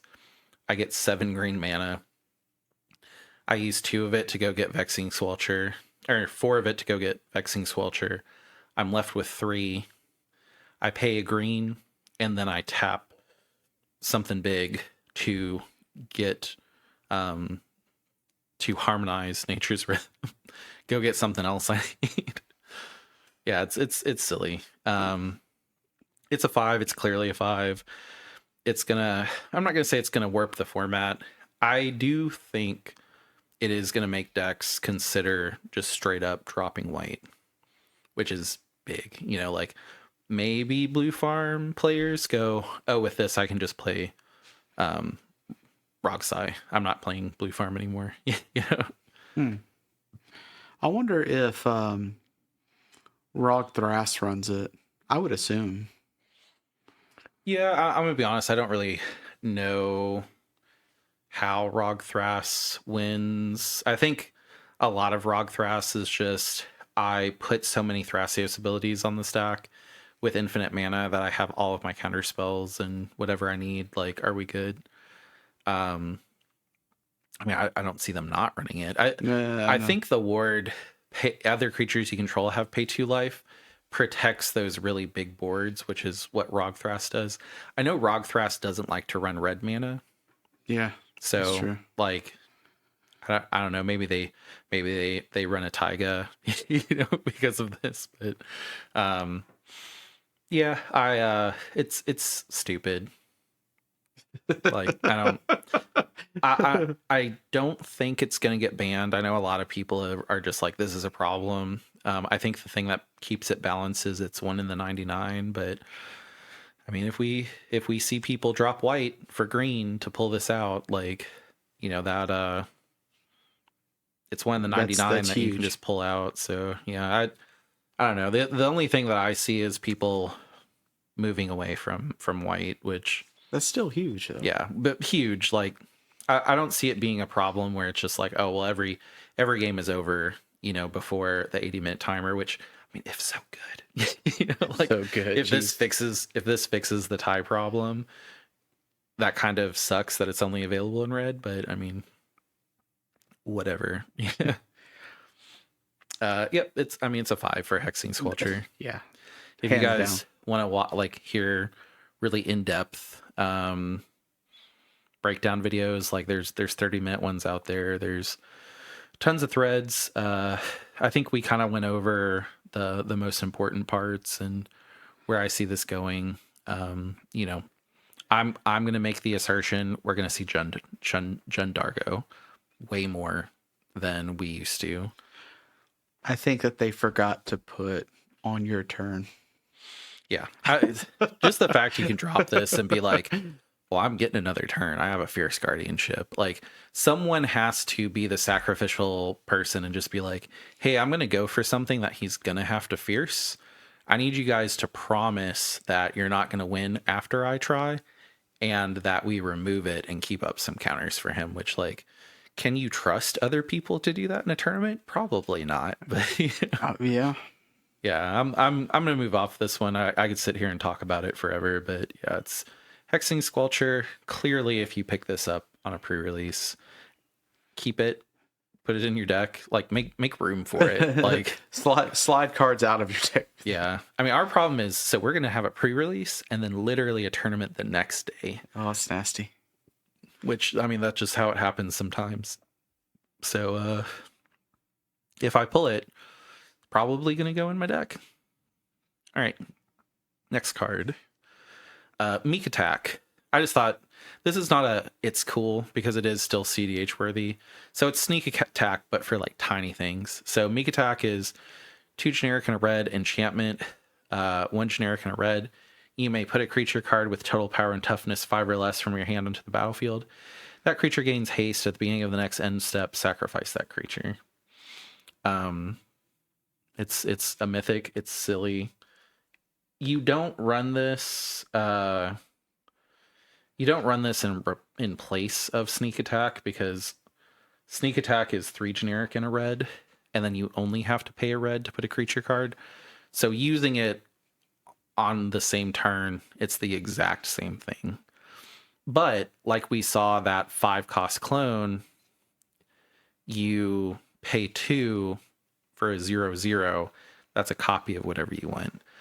There's also a lot of like really giant creatures that are like 7 or 8 CMC, but what balances them, and that's me doing air quotes on the other side of the mic, is that they're a 2/2. So you can sneak those things out. We don't really see a lot of successful semi-blue. Like, it's funny, it's silly, you know, people try to run it, but I mean, it's not going to win tournaments in the US, but the fact that they have 2 sneak attacks now, where one of them is just conditional, where maybe you're running some silly things that are low power and toughness, but, you know, draw a ridiculous amount of cards for 2 or stuff like that. Like, if I see a sneak attack, I am immediately countering it. If I see a meek attack, I might just let it resolve. Like, you know, I'd just be like, yeah, that's cute. Like, whatever. You know? I mean, it depends on the board state, but it's cool. I mean, I like that it's a reference. I like that it's playable. You can run 2 copies of Sneak Attack now if what you're trying to sneak out is 5 power and toughness or less total. And it's a bunch of little goblins about to attack a giant's foot. Yeah. Like, it's cute. I mean, it's a 4. I mean, it's gonna go in Japanese decks. I don't. When we do our reviews, I kind of want to be worldly when I think about impact. But I mean, I think everybody has run into a semi-blue deck, and you know, it didn't win at their pod, and they were like, oh man, if I could have done the thing I was gonna do, it would have been crazy. It's like, yeah, but do you run any counter spells? And they're like, nope. Not at all. Yeah, not at all. You know, it's a cool strategy. Will this make the strategy a Titan in CDH? Probably not, but I mean, people will try it out. You know, some people might be successful with it, some people might not. You know, it's just an option, and options are cool. So I think I'll give it a 4. I agree with you. I think that it has that effect that is interesting, and that can be done at instant speed, right? So on anybody's turn, you can drop it. So you may put a creature with total power. So I could Thassa combo on your turn for 2 red. It's interesting. I mean, also, sneaky. This is standard legal. Like, yeah, which is silly. Like, that sounds like a lot of fun. But where it goes, I don't know. I think just in general, it's decent. So a 4 is probably where we put it. Charge, aim for the cuticles. Yeah. All right. We have Scuzzback Scrounger. That was a 4 for meek attack. So Scuzzback Scrounger, 1 generic and a red creature, goblin warrior. It's a warrior. At the beginning of your first main phase, you may blight 1. If you do, create a treasure token. It's a 3/2. Silly. So we were seeing the From the Vault, whatever, the cowboy hat set. They had that special set where there was the 2 cost, where it's like you may make a treasure on your upkeep. If you do, an opponent makes a tap treasure. This is you may make a treasure if you blight. So it's one-sided, which, I mean, it's a 3/2, so it's a pay 2 on your next turn, get a treasure. After that, get a treasure, so it immediately refunds itself over 2 turns. Because if you blight, even if this is dead, you still get it. Yeah. Because the trigger is always in the stack. You decide to do it, and even if this dies, you get it. I like the flavor text a lot on this one. I read it and laughed a second. The only metal polish he uses is blood. And to be fair, he looks like Bebop from Ninja Turtles. Which, I mean, end of February, that's the next set. In a month. That's a 5 for looking like Bebop. Yeah. However, I haven't seen anybody talk about this one. I think it's very playable. I think could I say Timna Dargo? I mean, it likes treasures. Niv Mizzet. Niv Mizzet, yeah, I can see that too. Najila. Yeah, it's a warrior. You could kill one of the... In Najila, you're not really trying... You're trying to build up your warriors, so like killing a warrior may not be worth the treasure, but you could, The problem I see with it is that it's a whole turn it waits. Yeah, but everything that's playable that we see already does that. That's true. This is also just with Niv Mizzet in mind. Niv Mizzet already runs one of these effects. And granted, they mostly run it for Cabbage Merchant because whenever it swings, it just deals damage equal to the number of artifacts. So like if someone has Cabbage Merchant out and they have 12 foods, you're swinging and you're immediately hitting them for like 14 or something. Silly. But I mean, Niv Mizzet cares about color pits specifically. So this probably just goes in the deck with Niv Mizzet and makes Niv Mizzet a little bit better. I'm probably going to put it in my Niv Mizzet deck. I see it going in Najila. Because the other thing is it says at the beginning of your main phase, you may blight 1. You don't have to. That's true. Yeah, I haven't really seen anybody talking about this one. I think this one is very playable. A little slow, but playable. So a 3 is what you're looking at? Yeah. That's about where I'm at too. And also too, like, let's say you're a deck that like poops out 1/1s or 0/1s already through your commander or through effects. Like, it's a free treasure token every single turn for 2. Yeah. Again, this is it's one of those cards that if I pull it, I kind of want it set aside, maybe CEDH staples, so I could find it later if I need it. And this one, just, not to keep pushing it, but any Dargo deck, it's, all right, I play it, then turn 2, I have 2 generic and a red for my Dargo on the next turn for free. Yeah. Which is, I mean, good. But yeah, I'd give it a 3. Soul Bright Seeker, 1 generic red. Oh, sorry, that was a 3 for Scuzzback Scrounger. Soulbright Seeker, 1 generic red, creature elemental sorcerer. As an additional cost to cast the spell, behold an elemental or pay 2. To behold an elemental, choose an elemental card you control or reveal an elemental card from your hand. Pay a red. Target creature you control gains trample until end of turn. If this is the 3rd time this ability has resolved this turn, add 3 red. 2, 1. This one is a little weird. So you absolutely have to do elemental synergy for this to work. I almost moved this to the end, but I mean, if we're assuming Animar comes back with a little bit more elemental synergy, this is pretty good because it becomes a pay 3, get 3 trample creatures, and then get 4 mana back, which is great. I mean, especially if you're, playing a commander that firebends and needs to attack to double, spells.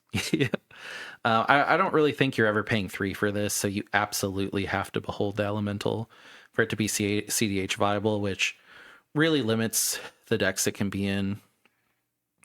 I could maybe give this a 1. I think I'm going to give it a 2, though. Like, I don't really have a lot to say about it, but I mean, if you're running an elemental deck that has a lot of red pips hanging around, it's great. So, like, Ashling, we already know that that's a off-meta CDH deck. That's really good. Ashling will love this. Funny story, when I first looked at it, I thought it was doing finger guns. Yeah. Pew pew. I was like, that makes sense for like the little red guys. Yeah. But it's not. Unfortunately, I think it should be. But no, I agree with you. I think that, like you said, is it Ashling? Yeah. I that's what I thought when I looked at it. The card even looks kind of like it. So Yeah, and like the other thing that it turns your firebending mana into red mana. yeah, Which, I mean, there's currently no restriction on firebending. You just get it. But the fact that you can be like, okay, well, all of my firebending creatures, they pay for their own trample. And now I have 4 red mana and three trample creatures. Yeah.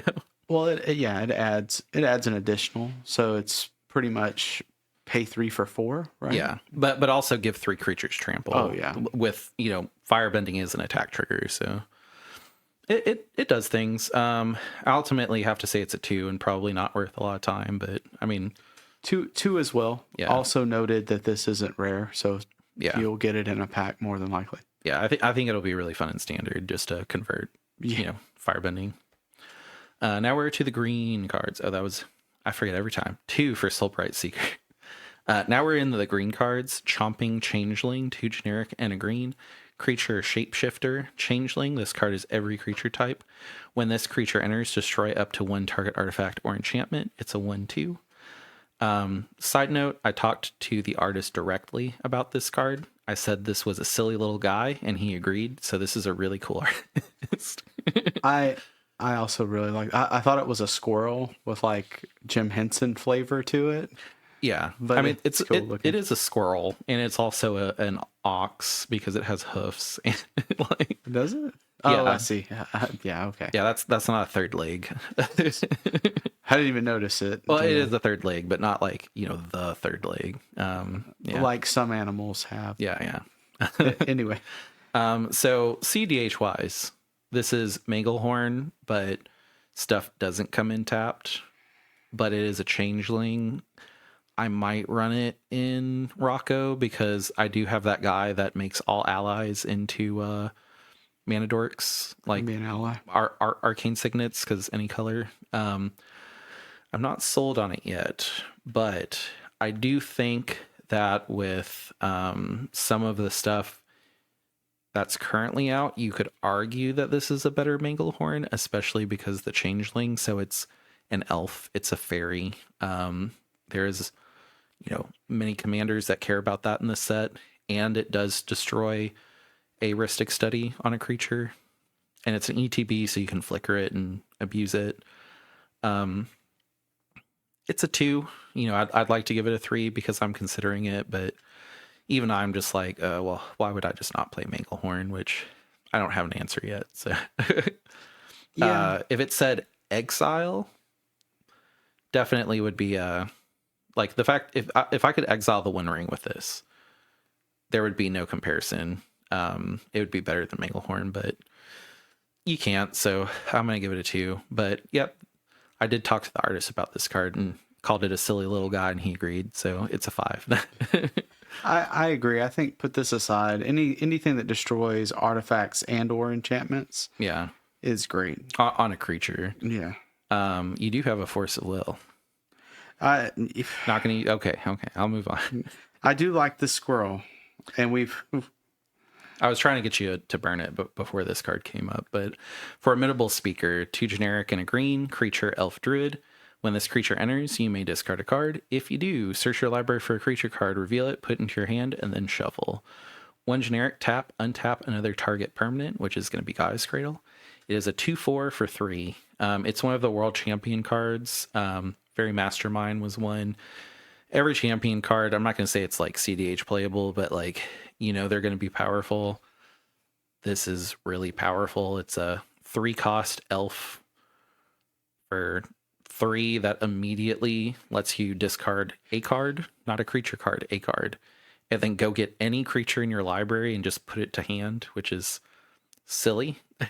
And then on the next turn, for 1 generic and a tap, you can untap your Guy's Cradle, which there's a lot of elf synergy that's like untap target elf, or untap 2 elves, blah, blah, blah, blah, blah. I mean, Elf Ball is going to be a little bit better. I still don't think Elf Ball can really keep up, but I mean, is this going in Rocco the moment I pull it? Yes, absolutely. So I do think this is a 5. I think that there's a lot of deck. Well, it's a 4 because not every deck will run this, but a lot of decks that care about it will. Yeah, I was thinking about it, and every green deck I could think of, Rocco would want to go get a creature. Any Simic deck would want to go get Thassa's Oracle. Any, Bant deck would want to go get Cloud of Fairies. I'm not sure what deck would not really want to go get a free creature by discarding a card on ETB. So I think I can say a 5, but I also was hesitant where I'm like, the effect is so specific because you need to have a creature combo. I don't know what CDH deck that's in green doesn't have a creature as part of one of their combos. I mean, I guess you wouldn't use it in Kinnan. I was thinking about it because this is also another target permanent. Yeah. So it's anything. It could be Gaia's Cradle. Oh, it could be your Mana Vault. It could be yeah. It could be, I guess you would want to go get Thrasios and Kinnan as well. True. I think that I would rather. There's a lot of times where Seedborn would be better. There's a lot of times that just going for it, maybe going to get Trophy Mage, maybe the play. Yeah. You obviously have to show it. Yeah. But I don't know if it's a 5. I think it's more of a 4. I think that the decks that want to run this type of effect with the untap will really like this card. Yeah. The card, there's better ways to go and pick up a creature. I mean, for me, 3, go get Kiki Jiki is like stupid. This is all to hand, though. Yeah, that's what I'm saying. Like 3, you're not going to counter it, and it goes to hand. And then also like, oh no, if Elish Norn's out, I get both of my combo pieces. Yeah, I agree. Like I said, if it's something that you're going for, this is going to be it. The other thing that's silly is pay 3, go get Squee. I'm already in green, so I probably have Food Chain. Like, true. Yeah. True. Yeah. I mean, it's silly. I'll give it a 5 because I really feel like it's a 4.5. So if you give it a 4, then we end at a 4.5, and that makes me happy. So I agree. I think that clearly the Squelcher is going to be the 5 of the set.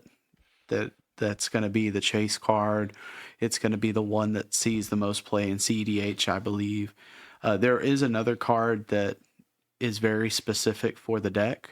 Mm-hmm. That I think is going to be an auto include into most of the decks that are coming, most of that deck. However, this one is in general good. If I have to use a Force of Will, I think it's probably here. I do agree that Squelcher is probably... Yeah, and notice I didn't clap for Squelcher on the Force of Will, but I will clap for this one. You were like, I knew he wasn't going to... Yeah, Squelcher is a good friend card, if we're using code word.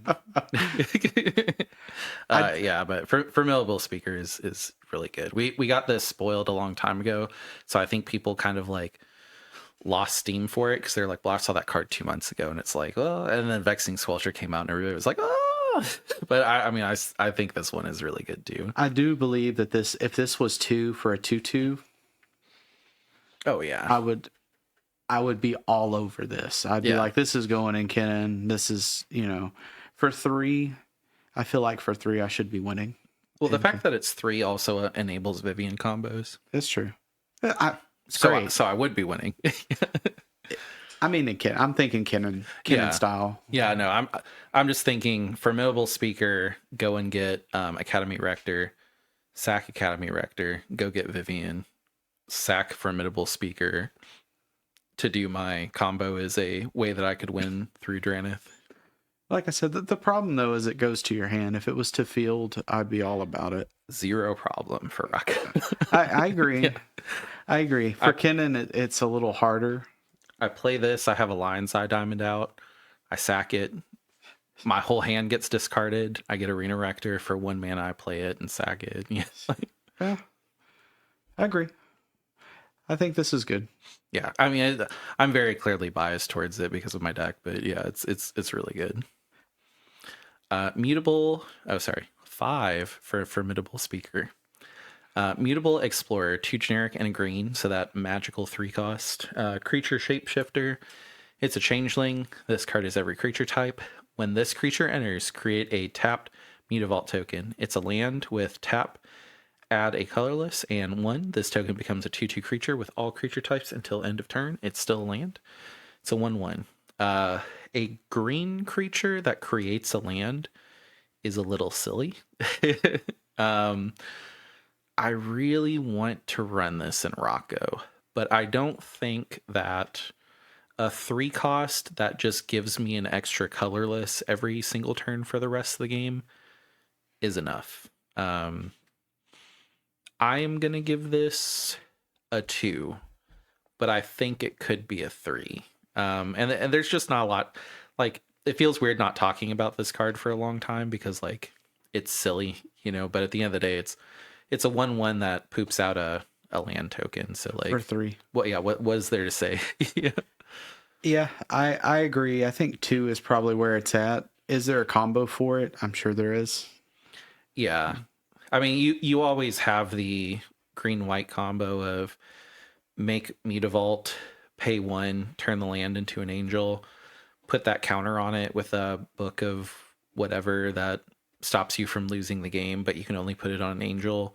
It turns back into a land at end of turn. You never get rid of it. And then the only way for anybody to try to win after that is to Boseiju the land. Which, I mean, it's a huge combo. It's a lot of mana. But if you're just to the point where you're like, I just want to tie, like, can we tie? And they say no, then you're like, cool. My land says no one can win. Good luck. Yeah. Like, do you want to tie now? Yeah, I'd give it a 2 for Immutable Explorer. What about you? A 2 is where I'd put it. Yeah. I think that this, if you get this in the pack, set it aside because it's going to be, it's always good to know that it's there. I mean, it's great for pre-release too. It's just not fast enough for CDH. Shimmer Wild's Growth. I'm going to spend a good amount of time on this one. So it's 1 generic and a green, enchantment aura, enchant land. As this aura enters, choose a color. Enchanted land is the chosen color. Whenever enchanted land is tapped for mana, its controller adds an additional 1 mana of the chosen color. Weird. So a lot of people probably read this and they're like, oh, it's like a Utopia Sprawl. No. So this actually gives a land a color. Yeah, a color value. So you could put this on someone else's Gaia's Cradle, name blue, and then red elemental blast it. Not efficient, but you could. You could put this on your own Gaia's Cradle, name red or black. Like, let's say in Rocco, I put this on my Gaia's Cradle and I name black. Now my Gaia's Cradle taps for an additional black mana. It is a black. And my Bloom Tender taps for 4 now. So my Bloom Tender maximum should only tap for 3 in Rocco. But sometimes my spells get countered and I get a bird that's blue. So I get to tap my Bloom Tender for 4. And then I could name black on a land. And I could tap my Bloom Tender for all 5. That's silly. There's also that 3-cost Kaliji Wayfarer that gives, I think, legendary creatures convoke, and it's all colors, but you can still put it in a deck that can run green. Like, it's a special thing. I think if you're gonna do that type of effect, you would ideally just run that. But the fact that you can play a Utopia Sprawl effect that makes your land tap for an additional, and then on top of it, it immediately makes your Bloom Tender tap for more. Like, you could run this in Elf Ball and then make your Bloom Tender tap for 2. Is it worth it? I don't know. It's silly that you can use it offensively. Yeah. Like 3 mana to blow up a guy's cradle. Lol. I think that I was trying to think of what deck uses both of the tap for multiple colors based on the amount of colors you have, which would be Sisay for the most part. Is it Faburo that does it too? Yeah. So to have your land be the color opposite of Faburo and Bloom Tender, so that now you're tapping for Wooburg because of such and such. Well, also too, and this is silly and to say as well, you put it on your guy's cradle. Your guy's cradle is a legendary permanent. Your guy's cradle now gives Sisay a color for +1/+1. Is it effective? I don't know. It's crazy though. I don't think that Sisay players are really caring to run those Utopia Sprawl effects. I mean, I think a lot of them, if they were wanting to run something like this, they would run the black stone that taps for black because it's legendary, the soul stone. But this one lets you fix your colors. I mean, you're probably never gonna name blue because you don't want to get your cradle red elemental blasted. Like that's kind of putting yourself out there. But I mean, it's cool. You know, it helps. It gives Sisay. It always gives Sisay a color because no one's really ever gonna remove the land unless they use Boseiju, which, you know, whatever. And your guys cradle tapping for an extra color is silly. I know most Sisay combos are 1 color off, and this would fix it. 1 color and 1 power off, which this would fix it. I just like that it exists. I'm going to give it a 2. I think it has potential. I think it's a little bit better than other effects that we've had like this. I know that we do run these type of effects in CDH. I'm going to have to give it a 2, though. I think a 2 as well. I do think that this is very unique.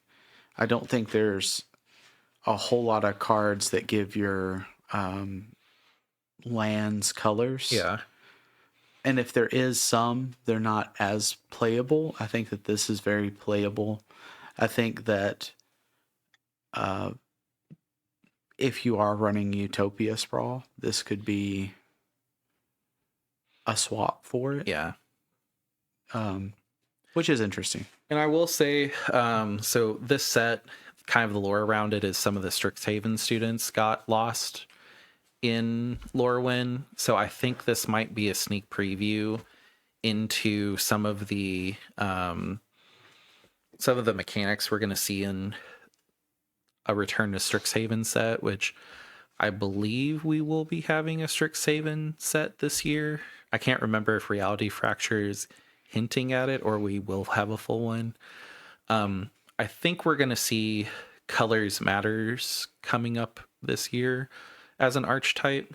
So this might be just 2 cards that kind of, and we haven't seen the other one, but two cards that kind of show of things to come. So another reason to put it aside, we might see a lot more of this. And then the card that people thought was just kind of a throwaway will be like, oh, hey, this is like stupid good. It's a $4 uncommon now. So I just put it aside. That is a 2 for Shimmer Wild's Growth. And then speaking of the lost Strixhaven students, we have Abigail Eloquent First Year, Hybrid Mana White Black, Legendary Creature Bird Bard. It's a 1/1 with Flying, First Strike, Lifelink. When Abigail enters, up to 1 other target creature loses all abilities. Put a flying counter, a first strike counter, and a lifelink counter on that creature. So we have, just in standard, we're going to have 1-cost creatures that are like 7/7, and they have an ability that's a drawback. And then you can follow it up with this turn 2. And then all of a sudden you're just like, yeah, that 7/7 is just a generic creature with flying first strike lifelink. Swing. It's like, do we need to play the rest of the match out? This is also a commander. It's a legendary creature. I don't really know if this is a good enough commander to build a white-black deck around. It's cool, though. I mean, I think it turning your Ragavan that you're already kind of done with into a first strike flying lifelink creature in blue farm maybe good. I don't know. Or just an answer for some creatures with abilities that kind of mess you up. Yeah, I mean, you could turn Sisay into a 2/2 flying first strike lifelink for 3 and with no abilities. Silly. Yeah, like it. Ideally, you wouldn't want to give all of those counters to something, but I mean, also keep in mind with Tyam, it gives 3 counters right away. Yeah, that you can just eat. It's cool. It's a cool card. I almost want to give it a 4 for Tyam, but I don't think it's there yet with Tyam. I think a fair assessment is a 3. It's generically good. I don't think it's blowing anything out of the water in CDH. In standard and like other like Shadow of Death decks, like, yeah, it's probably stupid, but I believe that this is a solid 3, just with its utility. Yeah, that is a 3 for Abigail Eloquent first year. Emptiness. So there are a lot of these elemental incarnations. I don't think we put them all on the list, but basically these just say, so Emptiness is a 4 generic white black hybrid mana. You can evoke it for just the white black hybrid mana too. So when this creature enters, if white was spent to cast it, return target creature card with mana value 3 or less from your graveyard to the battlefield. That could be Thassa's Oracle. Yep. When this creature enters, if black was spent to cast it, put 3 -1/-1 counters and up to 1 target creature. It's a 3/5, so clearly if you cast it for 6, you're probably getting both.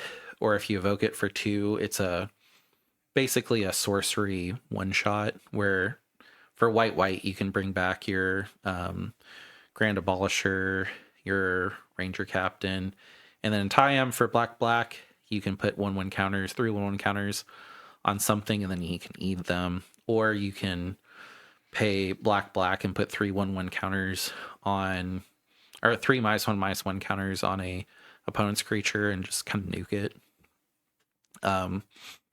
This one it doesn't win, and in black you're probably running ad nause. You can't flicker it, because if you flicker it, no mana was spent to cast it. You can't cheat it out like in Hashton. I'm gonna give it a 2, a 3. I think a 3. I think the white is really good, and then the black for a sorcery speed state-based removal is not bad. See, I would kind of argue that it's a little harder to evoke than you would kind of want, because it's possible to do a white and a black, but it doesn't do anything. Yeah, you have to have the double white or double black. And, you know, yeah, you can put back. I think the big play here is you try to cast Thassa or something, and it gets stopped, or your Abolisher gets removed, and then you put it back out. I think that's like the play. You're not running this in like blue farm. Like, no, you would have to run this in 3 or less colors. So I think what we're looking at is, will this go in Esper decks? So like, would you want to run this in Tivit? Maybe you entomb your thing that goes and gets the creature that goes and gets Time Sieve, and then pay 2 white to get it. Or you could pull Time Sieve back, right? Because Time Sieve is 2 target creature. Oh, is it only creature? Yeah. Okay. Yeah. I think a 2 is fair on this one. 2 is. It's good to know that this exists. Yeah. I don't think that this is worth casting outright, and I Oh don't no, think yeah. I think this is not as easy to cast as it probably should be. These are flexible sorceries, but the white black I think is the least castable. Yeah, I agree. Like flexible sorceries that probably aren't going to get countered is the other thing. Oh yeah, for sure. Carol, attentive first year. Oh, sorry. That was a 2 for emptiness. Carol, attentive first year. 1 generic, hybrid red-white, red-white. So this is a Boros creature. Legendary creature, vampire cleric. Tap 2 untapped creatures you control. Copy target triggered ability you control. You may choose new targets for the copy. Activate only once each turn. It's a 3/3. We've seen Peter Parker's camera be pretty popular. This is very specific. I know it's going to be great in Rocco because basically, if Kirill is out and I cast Rocco with the Rocco trigger on the stack, I tap both of them and I copy the trigger. And because Rocco was cast this turn, I still get to search again.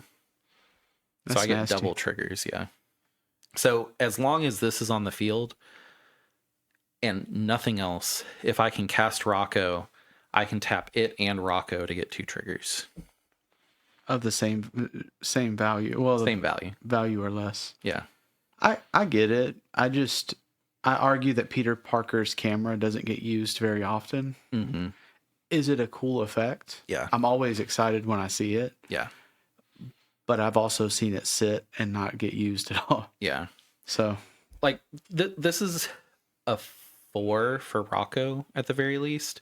The other thing, and like, this is not super relevant, but we've been seeing a lot of stifle effects for, like, in CDH. We've seen Trick Bind, which, you know, you couldn't activate this on top of Trick Bind, but like, we've been seeing the Luxio's Sacrifice from Final Fantasy. Alternatively, if you're running Blue Farm, and you're not going to do this, but you could play Thassa, play Kirill, and then someone could get Froggy and stifle your Thassa's effect, and then you're like on top of it, tap Thassa, tap Kirill, new Thassa effect. Do I win? 2 here, yeah. Yeah. Like, if you're going that hard into the Thassa effect, good. You know, whatever. I also don't think that you're going to tap 2 creatures to get double Tymna triggers. You might. You might, but I mean, you're probably running Delaney at that point. So That's true. Yeah, this is a 4 for Rocco specifically. Who else? I don't know, but I mean, I do. Cool. Yeah. I do think that this is slightly unique. Mm-hmm. You know, because it taps the creature. Yeah. So sometimes you need something to tap a creature. Yeah. I mean, clearly this gives you an additional Winota trigger if Winota was CDA. That's true too. Yeah.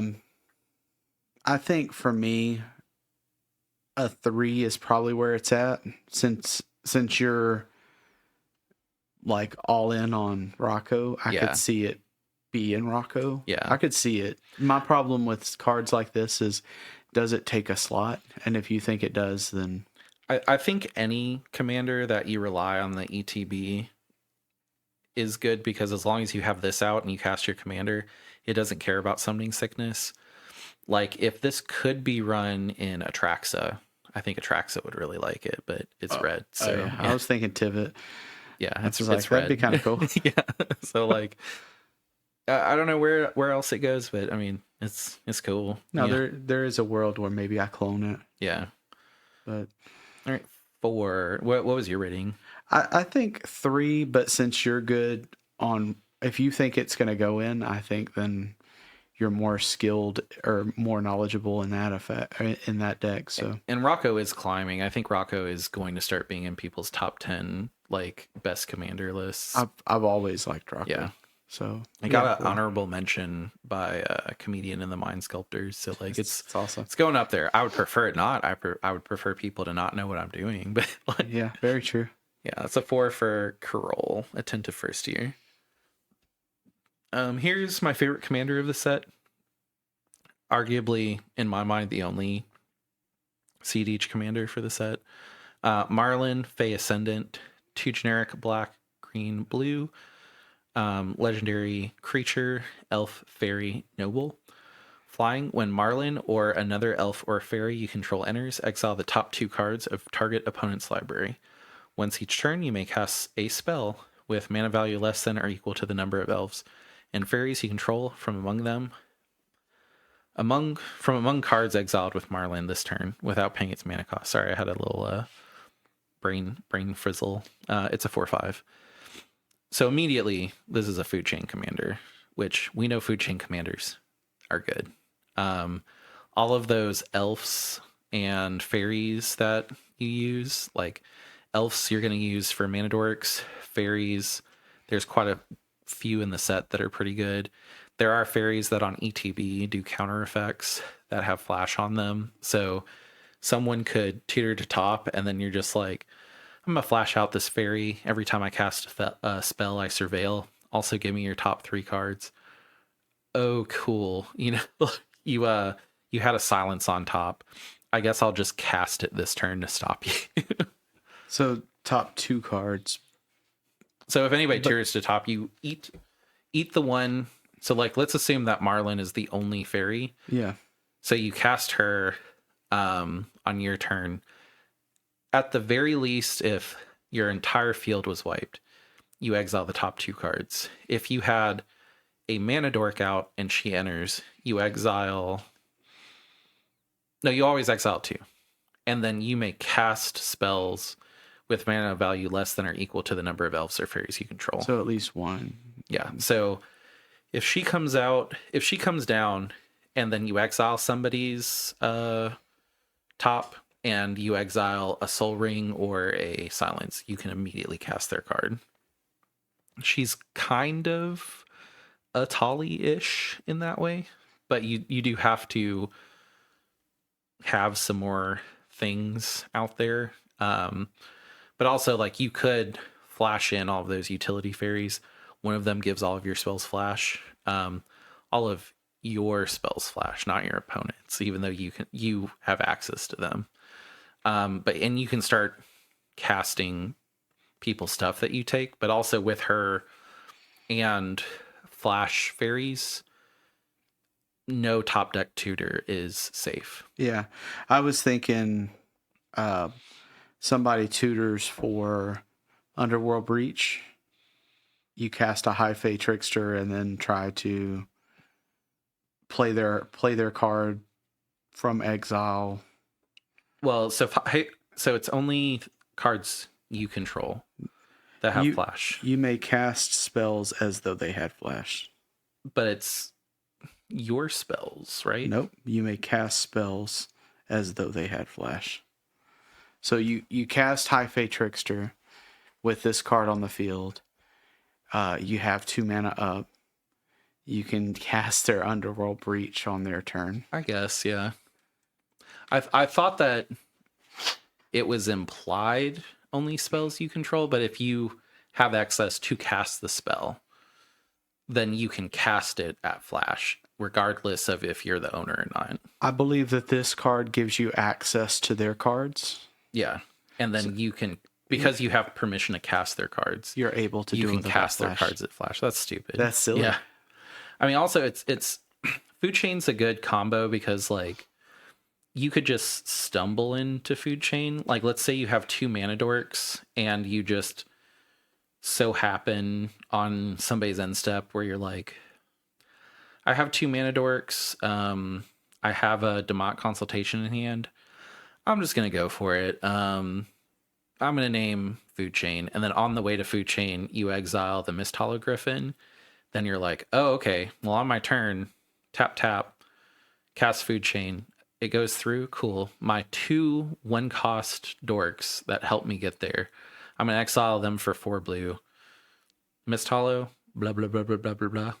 Marlin, everybody's stuff is exiled. I happen to have 2 fairies and elves in my hand. You had a wheel in your deck. I'm just going to cast it. Everybody loses. Cool. I win. Yeah. And then also you have access to Thassa combo I where was you can thinking just be Thassa. like, oh man, I just happen to have Thassa. Cool. Yeah. Like there's so many ways to get there early with Marilyn that the fact that she costs 5, not super relevant. But if you end up hard casting her, you have access to Dark Ritual, all of that other stuff. And then you just start getting access to more cards. Yeah. So what I think is pretty cool is that it's when the creature enters. So Yeah. it's not even if it's cast. Yeah. So like I think if it was cast, it'd probably be a little better. However, with this, let's say you vamp tutor. I play a high fae trickster, and I see that you're vamp tutoring for a Thassa. Yeah. I cast the Thassa Yeah. with flash speed, and then I hold a consultation. We just win. The other thing is there are 2 highly playable flash creatures in CDH. Well, 3 if we count the otter, but Fairy Mastermind, probably a fairy. Yeah. And then High Fae Trickster, also a fairy. And the other thing is I like the card Glenalendra, so I try to slot it into things, but because it says when it enters, Glenalendra has persist. So you counter a spell, it comes back, it enters. You're just like, this guy was trying to win. I stopped him with Glenalendra. Glenalendra re-entered. You probably seem like the second person that's going to win. Give me your top 2 cards. Yeah. Yeah, I agree. I think this is very interesting.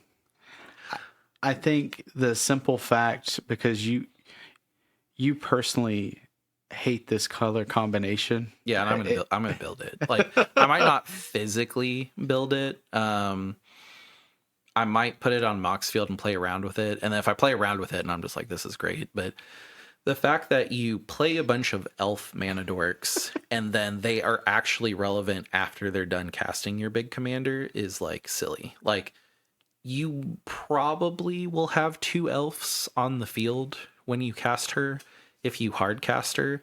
And then you exile the top 2 cards and you can cast spells up to 3 for free. Like, duh. I just think it's funny because we've been playing for years now. And since we started playing, you thought that this color combination should have done more. Yeah. And now it's like, and hated on a lot of the decks that we have played in the past, in the past that are these colors. Mm-hmm. Being, the Hydra and then a couple of the others.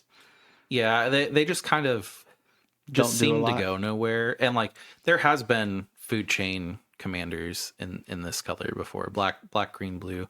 I should really just look up, like my brain specifically pushes the name out of this out. Like I'll look up what it's actually called if you want to keep going. The food chain one? No, the color combination of black, green, blue.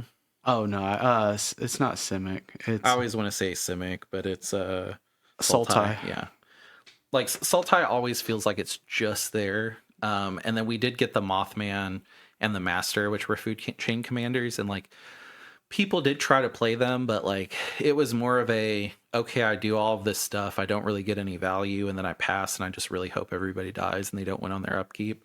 This one is actually like I exile her a whole bunch. Every time she hits, I can cast the things that she exiles for free. And then whenever I exile her and she comes back, I believe that resets the once per turn. So you can just start casting stuff. New creature. Like, yeah, I'm not too sure how that works. I think you keep the old cards that were exiled with her. Like, I don't think resets. Because I think it's printed on that card that they're exiled with her. I think the once a turn restarts. I'm going to have to see the Gatherer explanation whenever she comes out. Like I don't want to say that that's how it works on the podcast and everybody think that's how it works. So it says with Marlin, it doesn't say with this card. Right. Well, anything that says with Marlin is this card. Like it's just a shortcut. But with it's that is going to be Marlin every time it enters. Yeah. So I think that it's okay. I think it's so since the effect is printed on those cards, they are not zone transferring. They stay in the same zone, so they never forget that. Yeah. But what Marlin does is forget the once a turn. But I would still, as I'm 95% sure that's how it works, knowing how I think Magic so too. works. But I don't want to say that on the podcast and everybody think that's how it works. And then maybe people don't listen to another episode. I would just say we think that's how it works, but whenever it comes out, make sure you read the Gatherer before you build her. I agree. I agree. Yeah. But I mean, she's there. Like, if you wanted a Sultai food chain commander, this is it. This is probably the best one that's ever been printed. It's pretty good. And then also the fact that all of your mana dorks are relevant past the mana dork stage. Like, you could have Marlin, and then on your next turn, draw a mana dork and just be like, "Oh, I get to exile 2 cards." Like, for one green, I get to exile 2 cards. That's great. Yeah, like. So this may be a silly question, but a turn is every player's upkeep, like it starts on every player's untap upkeep. So that is a turn. You have a turn, they turn, and then a turn. It's not one full rotation, right? So every player's turn would be another turn. Does that make sense? Or maybe I'm saying this wrong. Once each turn, you may cast a spell with mana value less than or equal to the number of elves and fairies you control from among cards exiled with Marlin this turn. So she has to exile those cards that turn. Oh, okay. So, like, if you do not cast those cards that turn, they are still stamped that they're exiled with her, but they're no longer castable outside the turn they're exiled. Oh, okay. As I understand it. It's a lot of words. I agree. Yeah. I just okay. So it's not like you just constantly have a second hand of your opponent's cards. Like, you have to use them that turn. So, like, if you flash in out a Fairy Mastermind and you hit a Thassa, you can't be like, "Ooh, I have Thassa next turn." Like, it's you have Thassa this turn. Okay, that makes sense. Yeah, more food chainy, seemingly. Yeah. I like to rate the commanders a little bit different than the 1 through 5 scale on like how viable they are for CEDH. I think the 5 casting cost makes her a 3 viability. So I don't think she's going to come in and just kind of wreck the format. But I do think that like people that have really wanted a food chain Sultai commander are going to see this and be like, "This is my favorite commander." Like, thank you. I think we will see it in February being entered. Is it going to top 16? I don't know. I feel like it has potential to. Like, it has the short-term Thassa plan and it has a long-term grind plan. And then also you can stumble into 2 win cons, which is Thassa and Food Chain. And I specifically really like Sultai Food Chain because it's just like, I have a Demonic Consultation. I'm not getting another turn. Let me just try. Oh, cool. Food Chain to hand. I did hit Mist Hollow. You guys got anything for this? No? We're good then. Yeah. All right. I agree. I think this is really cool. Yeah. So I give it a 3 as far as upcoming commanders. A 3 is solid. Yeah. I don't think it's going to make anybody's top 10 list, but we'll see. Tam. Oh, sorry. Marlin Fae Ascendant. I'm going to do that every time. 3 for... I always like go to the next card and I'm like, wait, I need to go back and rename the card. Tam, Mindful First Year, 1 generic, hybrid green blue, legendary creature, Gorgon Wizard. Each other creature you control has hexproof from each of its colors. Tap target creature you control becomes all colors until end of turn. This is a 4 for Sisay. Like, I was gonna rate this a 5, but only realizing that it's only for Sisay puts it at a 4. Yeah. I do think that you wouldn't put it in Kennen. No. Yeah, so it would be a 4. I think that Sisay will make room for this. Oh, yeah. And should. I think you should at least try it. This is a solid card. I mean, you put out the Planeswalker. Now I can't think of its name, but it gives haste. Oh, Tyvar. Tyvar. This gives you another reason to cast Tyvar. Yeah.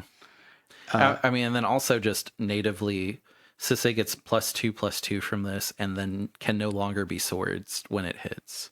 yeah. Like swords is how you're removing Sisay for the most part in CDH. You are also removing it with the free black commander spell that exiles a creature, but like Rarely. for the most part, you're removing it with white removal. And then all of a sudden with Tyvar, this comes out, Sisay is max. Yeah. And then your Bloom Tender taps right away and And then you're GG's. done. Yeah. You have Wooburg. Yeah. Game over. Yeah. Yeah, This is silly. I don't think that Sisay needed to be any faster. I think this will put Sisay a little bit better. This is faster and more resilient. Like The only issue I have kind of with it is if you're going to pull a 2 cost, there's a better Simic. yeah. You probably pick Kennen. Yeah. I would say you pick Kennen 6 out of 10 times. I wouldn't say 9 now.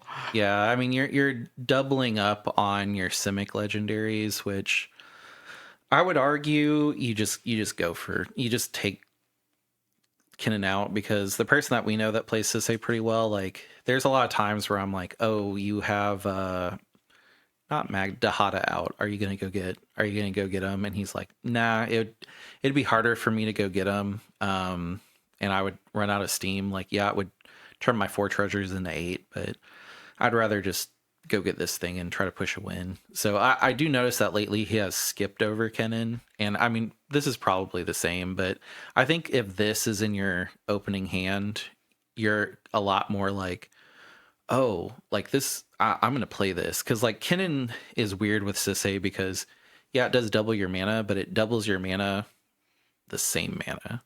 So it doesn't really push you harder into a Sisay trigger, because it's like, okay, well, I tap Arcane Signet for 2 blue. I tap this for 2 green. You know, like Kennen is basically, if you have 5 things that tap, you get 2 Sisay triggers instead of 1. And if that's how Kennen actually read, no one would play it. You know? I agree. So I think Tam does go in the Kennen spot. You think that it's a direct swap? I would. I don't know. I think Kennen is a really good utility in Sisay, but it doesn't make Sisay win. This is really good utility and makes Sisay win. The problem though is turn 2. Really, Sisay's window is like turn 3 or 4. I would say 4 or 5. Sisay is hard to build out. Like, yeah. I think turn 2, if you're holding Kennen, you play it. And then Kennen kind of helps your mana dorks. It gives you a little bit more mana going forward. For setup, though, like, this is win. It's true, Yeah. but the window is still 5 or 4. I think it's 3, 4, really. I think that Kennen gives more to it. Yeah. I don't know if I think you double up at the very least. Maybe you swap it and see. Yeah, I was about to say, like, maybe it replaces Skrelv, but Skrelv has been replaced by Flash Thompson, so... I think this stop. I think if you're using Spider, is it Spider Woman? I think that this pulls Spider Woman. Yeah. Because you don't really care so much if somebody else is trying to do something. The other thing is, notably, it does not say another target creature, so you put her out, you have Sisay, just with her and Sisay next turn. Tap, target Tam, Tam becomes all 5 colors, Sisay gets way big. Sisay is still protected from swords. 5 mana win. You know? Yeah. I think Sisay is in that deck style where Sisay just needs to push. Sisay is not really running counters as much anymore. Sisay's not really trying to stop anything. It's not that control deck that we used to see. So I think Sisay just literally every card needs to say Sisay wins, and this card does, it that. It does, yeah. I think a 4 is definitely where this is. I think that maybe it replaces Ragavan. You know? I agreed. Yeah. Maybe. But yeah, I like this card. Yeah. 4.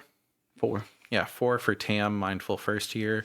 And then again, like I would look at the Strixhaven cards and go, oh, this is probably the mechanics that they're gonna do in the next Strixhaven set, because I feel like these are like little mini previews to get you hyped for the next universe within.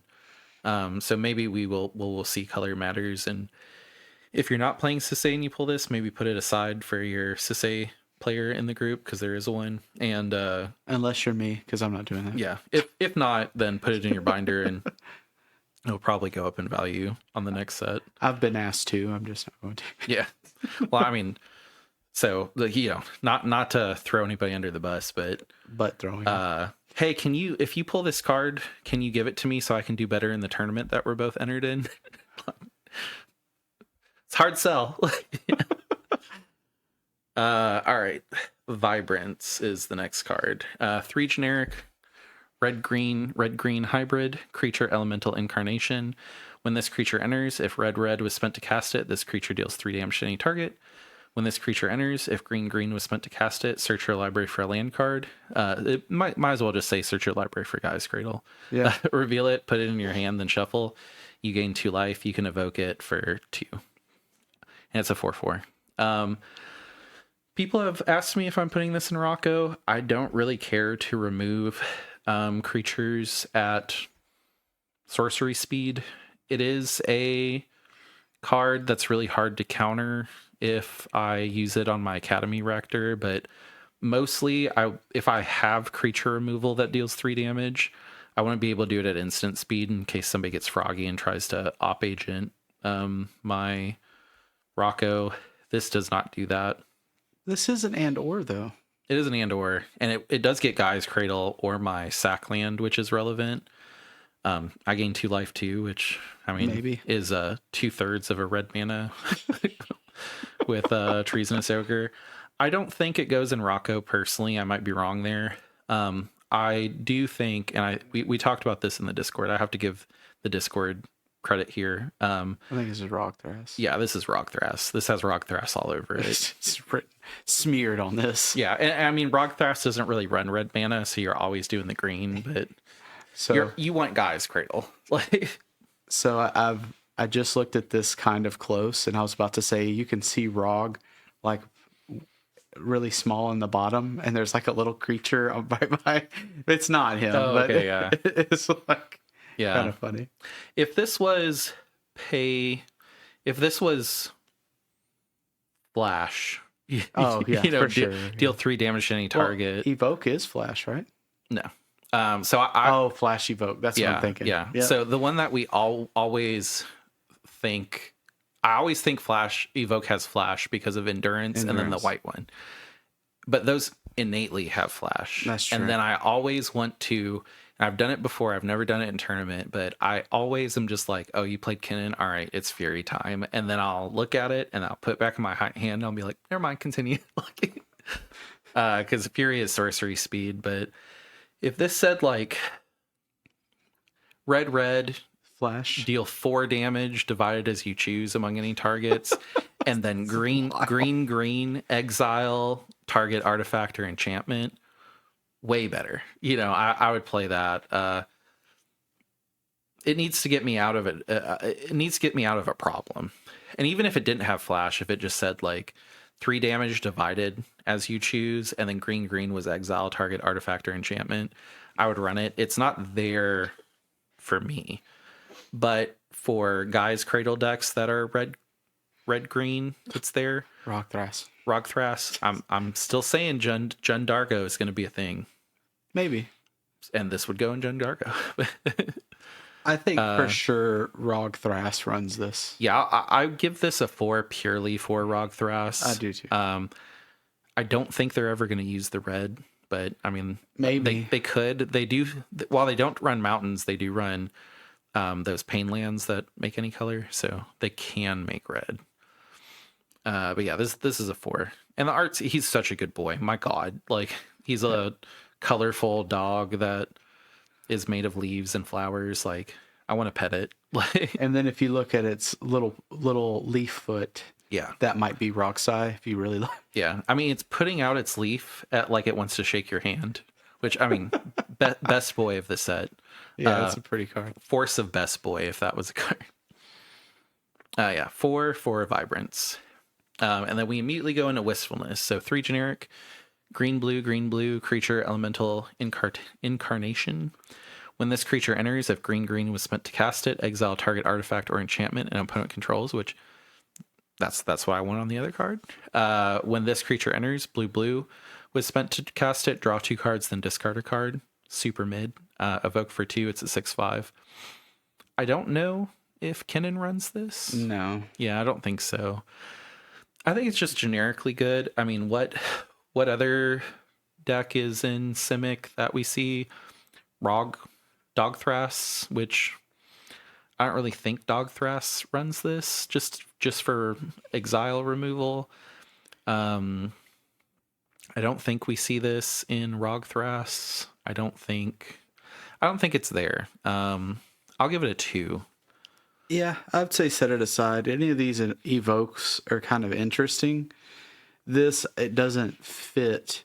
This puzzle piece isn't as universal as some of the others. The blue is exceptionally mid. You're only playing it in CDH for the exile target artifact or enchantment, and like there's better ways. Yeah, do you care that much to exile the One Ring to have a slot that you have to pay 2 for? Like, I don't think so. And then it's big. If you're doing that in a black deck with Adnaz, this isn't.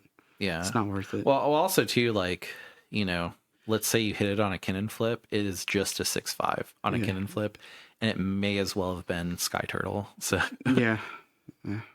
Right. Do I put Sky Turtle out if it's the only card? Yeah, of course. Yeah, but I give this a 2. 2, yeah. I mean, it's an axolotl. I want to give it a 3 just based on that, but it's a 2. Yeah. That was a 2 for wistfulness. Now we are going to get into the commander precon cards that are new. There were 20. This is a super episode. We're 2.5 hours in. We're pushing through. I think we're doing pretty good. Yeah. This is Ashling the Limitless, 2 generic and a red. Legendary creature, elemental sorcerer. Elemental spells you cast from hand have evoke 4.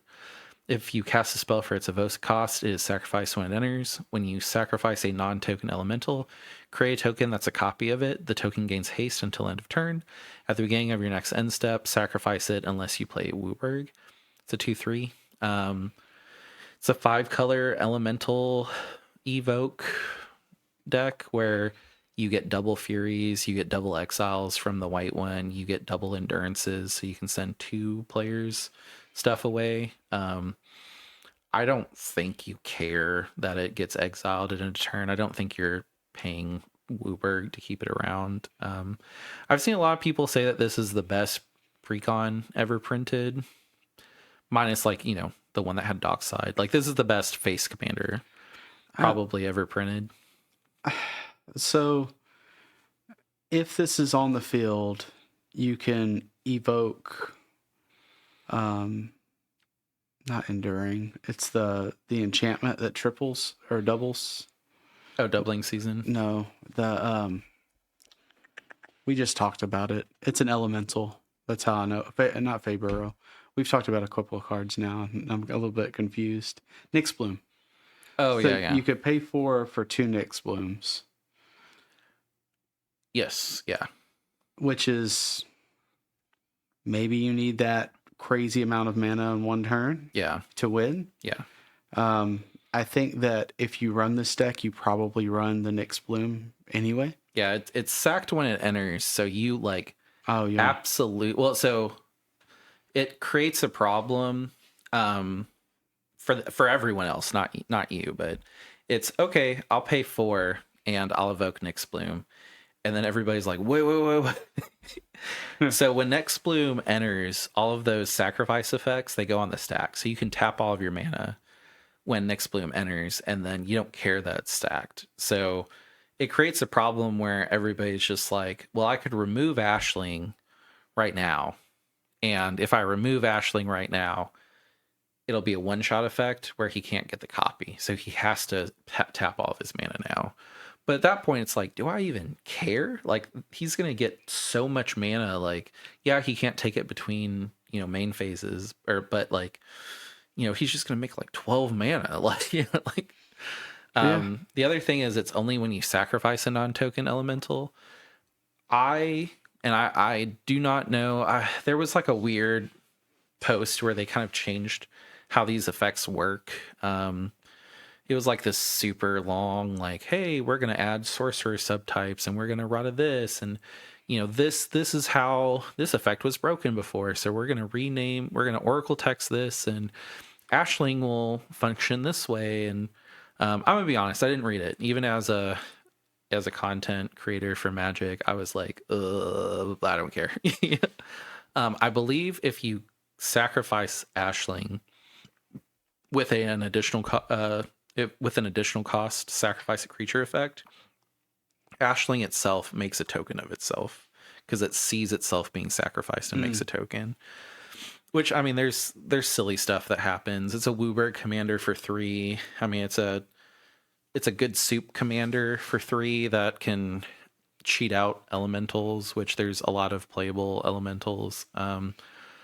It has potential. I think that I would probably rate it a 4 if I was going to give the Sultai Food Chain Commander a 3. I think this would be a 4. It does kind of push you into an elemental synergy, but like, oh no, they're good. Like, I was kind of hyped up when I was reading it because I was like, you cast Nyx Bloom and you get 2 of them, and then da da da da, and it's cool. But I think that they never exist at the same time. Yeah. So like, even if they remove Ashling, you can just tap all of your mana while it's out before the sack trigger happens, and you still get it all, but then like it's just that turn. Yeah. But yeah, they never exist in tandem. Which I initially thought it was together. Yeah. But anyway, I think still evoking a Nyx Bloom is still crazy town. And the other thing is these effects are very abusable. So like, you can evoke an elemental and then with the trigger on the stack, use Metamorphosis or Sacrifice or Food Chain, and you just do silly stuff. This is not a Food Chain commander, but value Food Chain, not really a thing in CDH, but could be a thing. This has potential. I'll give it a 4. I don't think it's like Kenrith or Najila, but I mean, for people that want to run a 5-color semi-typal soup deck, I think this is the best thing that they can hope for. And we saw a lot of elemental synergy. Like, I mean, imagine dropping a Nyx Bloom and then following it up with a 2 blue guy that you're just like, okay, well, for 4 I'll cast Nyx Bloom. Now I'll tap an island, I get 3 blues, and then I'll drop this guy, and all creatures that aren't elementals are returned back to hand. And then now, like it's just silly. The token also gains haste, so like you can do like, what's the one that comes out and it destroys all artifacts and enchantments? I believe that Bane of Progress. Let me look that up, but maybe. I do think Bane of Progress is an elemental. I believe if we're going for pure CEDH, like what will hit, I think this is a 3. Yeah, Bane of Progress is notably a 2/2, so you can meek attack it, and also it's an elemental, so you can put out Bane of Progress for 4. Now the one that comes out, the second one after it sacrifices, won't have the 1/1 tokens, or the 1/1 counters, because the first one clears everything. But I mean, still, like, stupid. I think that a 3, maybe this plays in CEDH. If we're talking just commanders in general across, casual or all brackets, I think a 4. This is good. I mean, just imagine 3, and then on your next turn, which is probably turn 3, you just evoke out a Bane of Progress, and you're like, all that stuff's gone. Like, just kill it. Yeah. Or 4 for a Nyx Bloom, float all of your mana. You have enough for, a Bane of Progress, kill everything. You got a giant Bane of Progress. Like, just silly stuff. I think it'll be fun. I think people that really like typal decks will have fun with it. I don't think I'll build it, but I might see it like in a tournament and just be like, this is the kind of stupid I like. I'm building it. But that was a 4 for Ashling the Limitless. This is my kind of dumb. Now we're going to go into Anti-Ul Curse Wretch. It's 1 generic black, red, green. It's a Jund commander. We all know Jund commanders are bad. I'll give it a 2. No, I'm just kidding. So I'll continue with my review. Legendary creature, Goblin, Warlock. Ward, Blight 2. To Blight 2, a player must put 2 -1/-1 counters on a creature they control. Whenever 1 or more -1/-1 counters are put on a creature, draw a card if you control that creature. If you don't control its controller loses 1 life. Yeah, no, I mean, it's no Korvold. I don't really know what to say. It has potential, but it's just not fast enough for CDH. I don't think this is. I think this is a neat card, to be honest. Yeah, it's the face commander. That's why I'm reviewing it. But I mean, if I would put it aside. I do think it's too casual for CDH, but I mean, like, these are supposed to be casual decks, so like. I do believe that the art is really cool, though. Yeah, like I like this art. The ward is really good as well. Oh, for sure. Yeah. The blight, that's great. Yeah. But no, I think this is just neat. I don't even think I'd put this one aside. Yeah, I thought about skipping it, but it's cool. Yeah. I just don't think. All right, next. I'll give it a 2, a generous 2, but yeah. Grave Venerations. Oh, generous 2 for Anti-Ul Curse Wedge. Grave Venerations, 3 generic and a black. Enchantment. When this enchantment enters, you become the monarch at the beginning of your end step. If you're the monarch, return up to 1 target creature card from your graveyard to your hand. Whenever a creature you control dies, each opponent loses 1 life and you gain 1 life. I love seeing that last line. So, I mean, it's a Smothering Tithe, though. So this is good in those like synergies where you're just going to loop something like Sharoom, or you just have a loop with a undying creature, from the first commander that we saw. It's pretty good. I mean, it immediately replaces itself, basically. Like, you cast it, you become the monarch. On your turn, no one can really take the monarch away from you because they have to do combat damage. So you immediately draw a card at your end step, and then you return a creature from your graveyard to hand. I mean, pretty good. It's also at the beginning of your end step. So, like, let's say with Hashton, I tried to do Thassa combo. I can Imp Seal, Tainted Pact, play Grave Venerations, get Thassa back, draw my Tainted Pact, discard Thassa, pay 3, ETB on the stack. Play Tainted Pact, I get to try again, but that's 4 + 2 + 3. It's a lot. 4 + 2 + 3 is 9 mana. Like, yeah. I think that this is interesting. I think that it's cool that it has the is considered aristocrat ability. Yeah. Aristocrat ability on enchantment. Introducing the monarch is actually like pretty cool in CDH too. Yeah, for sure. Because it changes the rules immediately. And then, not that there's a lot of fight over the monarch, but the monarch can get you draw a card on your end step. It gets kind of runs away kind of quickly if you're not watching it, because an additional card is always great. Yeah. So I like it. I think that the mana value is too high. I think that this is probably something that I would put aside. I would want to know that this is here. The fact that Smothering Tithe costs and it's not Smothering Tithe is really ultimately the problem. But I mean, if you got both, you get 2 things that feed into each other. Yeah. I'd say it's a 2.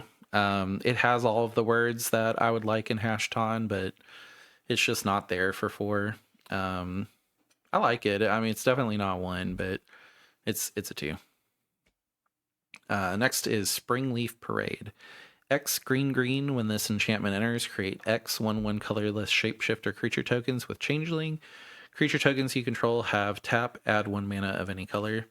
mean, this is cool. So it has synergy with Typal, like, the commander that every time a fairy or elf enters, you get 2 cards, and you get to cast cards per, you know, you could put 2 into this, and then you exile 4 cards, and you have at minimum 3, and these tokens all tap for any color. I think Thras Tevish would like this because they already put out a bunch of thralls. I know that Tyam runs a card that's green-black. That's a very similar effect, but it's whenever a creature leaves, you make a plant token, and then like all plant tokens get +1/+1 or something, and then creature tokens have tap, add 1 mana of any color. I think that's better, but I mean also like in Elf Ball, this would make X elves, all elves add 1 mana of any color. Like, So it's a Cryptolith, right? it's a very flexible Cryptolith. right? And I let me like see. the X to it. I believe Cryptolith is 2. I believe.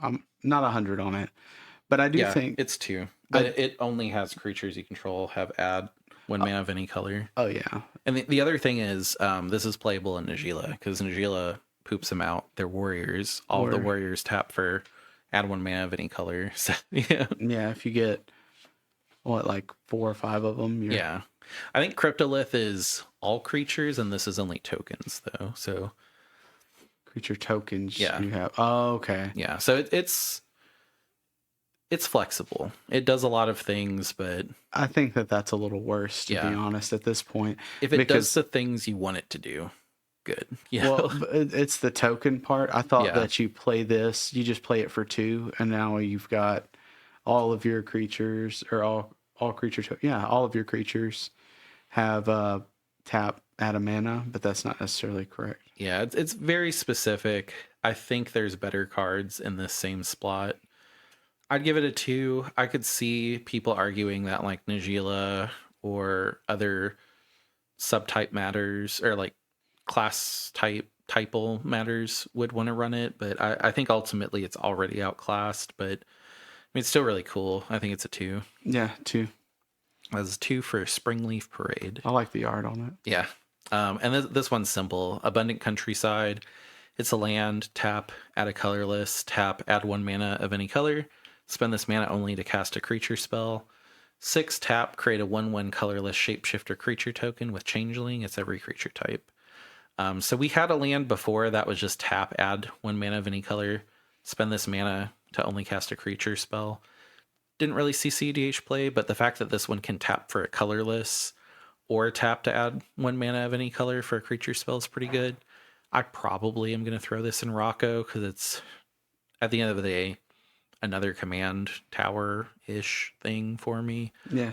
The colorless maybe can hurt, but I mean, if I'm casting a non-creature spell, it's usually a Soul Ring, a Mana Vault, and if it's not that, it's a 2 generic red, wheel. Like, I would argue that every time we play and a fish hits down, you have a phrase that you say all the time. I'm not feeding it. Yeah. And I think that just plays into this card. Yeah. So, I mean, on my first turn, for sure, this is always going to be a command tower. Like, unless I have a Carpet of Flowers, and I'm not going to keep a Carpet of Flowers in Abundant Countryside. So not together, no. Yeah, this is really good for those creature decks. I think this will be an upgrade that a lot of people see. Maybe people stop running Starting Town and they put this in, or maybe they take out maybe a shock land. I don't know, but yeah, it's good. It's what I would want in Rocco, and the drawback is not a drawback. And the previous card that would lock me into only creature types was a problem, but this one, taking that away and giving me a colorless, is just like, oh, okay, this is strictly an upgrade. I don't see the 6 ever being used, really, but... Oh, yeah, not CDH. I've already lost if I ever consider doing that. But I do believe that this is Command Tower for you is very, very accurate. City of Brass with no life loss. Like, Yeah, very accurate. yeah, I'll give it a. Feels weird giving a land a 4. I think it is. I think it is a 4 for creature lands though. Like, it's really good. My issue is that a lot of decks don't necessarily care about the life loss for City of Brass. Yeah. That being said, So I've had City of Brass, Starting Town, and Ancient Tomb out, and I'm just like, ugh, like this hurts. Like, yeah, I agree. Yeah, I could see it. I could see it definitely in Rocco since you use Treasonous. yeah, it's really weird to say that a land like this is a 4, but I mean, I think it's safe. It's good. It's a 4. And now, if you were in it just to hear the good cards, and you wanted a quick review with just the good cards, we're 2 hours and 40 minutes in. So that was a 4. Yeah. So, oh yeah, that was a 4 for Abundant Countryside. No. Okay. But now we're into the cards that I just think are neat. So if you wanted a shorter episode with just the good stuff, shorter being 2 hours and 40 minutes. Yeah, You could stop here. yeah, you could. Yeah, I would forgive you if you left now. But we're gonna have just a couple of cards that we think are cool. I'm going to try to run through them as quick as I can. I am going to have to read them, but I think we're not going to do ratings. We're just going to be like, here's the card and this is why it's cool, and then move on. Hopefully we get through these quick, and without further ado, these are just the cards that are 1 for CDH, but we think are cool. So this is Brigid Clachan's Heart, 2 generic white, legendary creature, Kithkin Warrior. When this creature enters or transforms, create a 1/1 green-white Kithkin creature token. At the beginning of your first main phase, you may pay green. If you do transform it, it's a 3/2. On the other side, it's a 3/2. It says tap, add X green or X white, where X is the number of other creatures you control. And then at the beginning of your first main phase, you may pay white if you do transform it.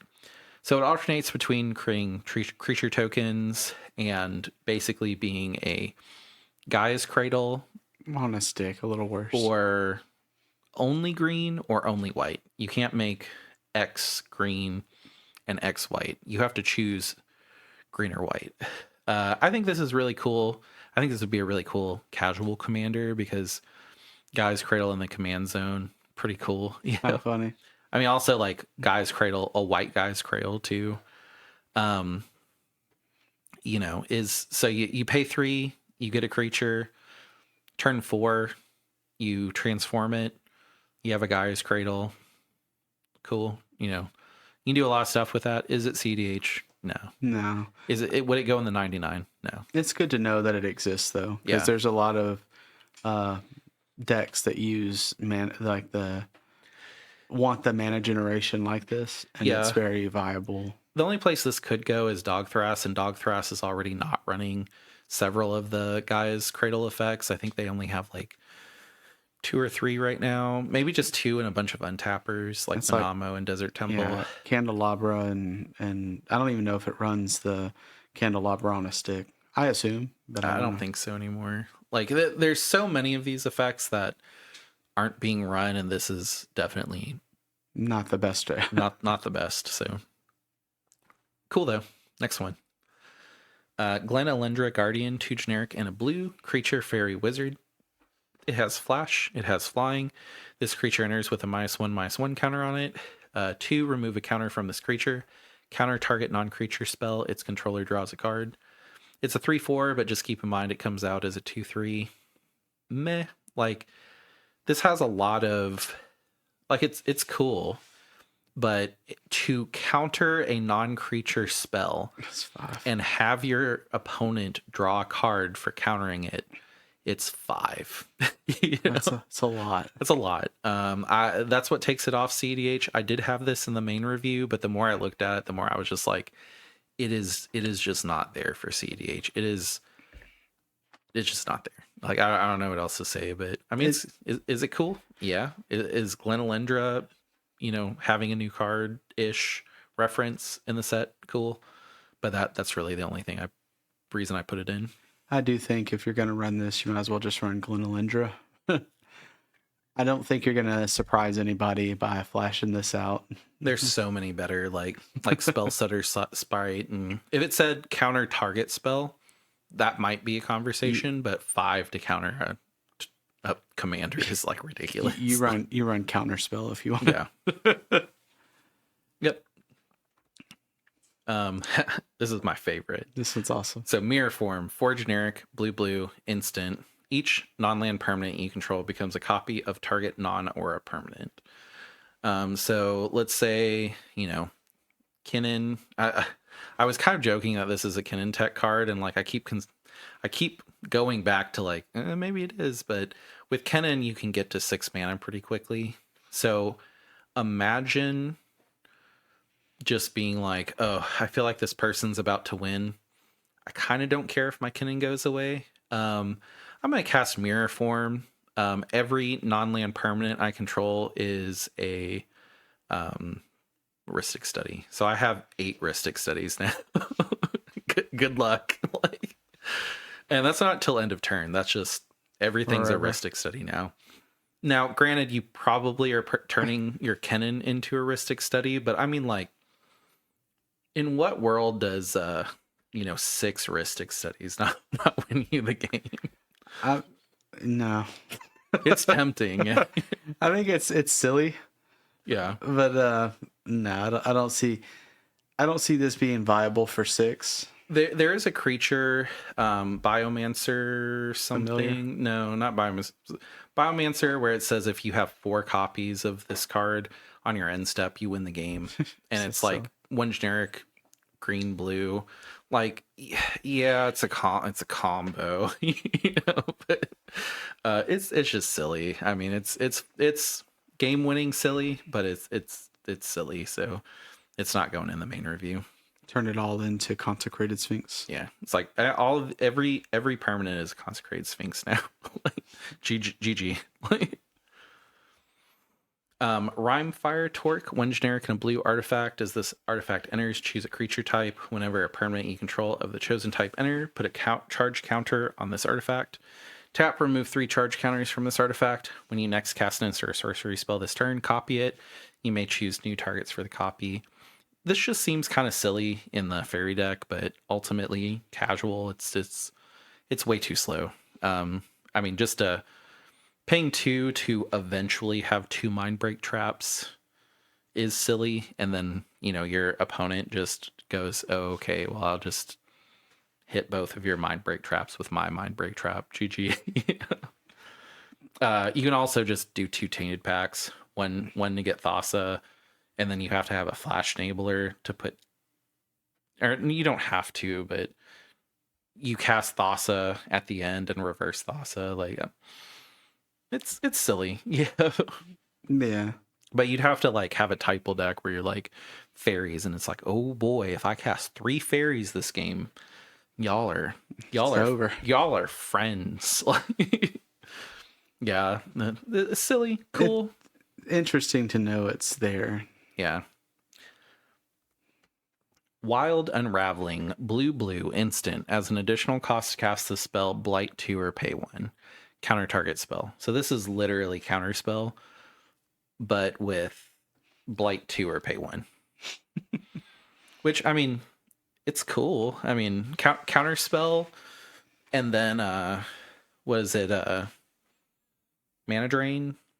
And then you have a third one that's worse than those other ones. Like, I don't like, the only deck that I know that runs a bunch of counter spells like this is Niv Mizzet, and even that deck, 2 blue is a little tough.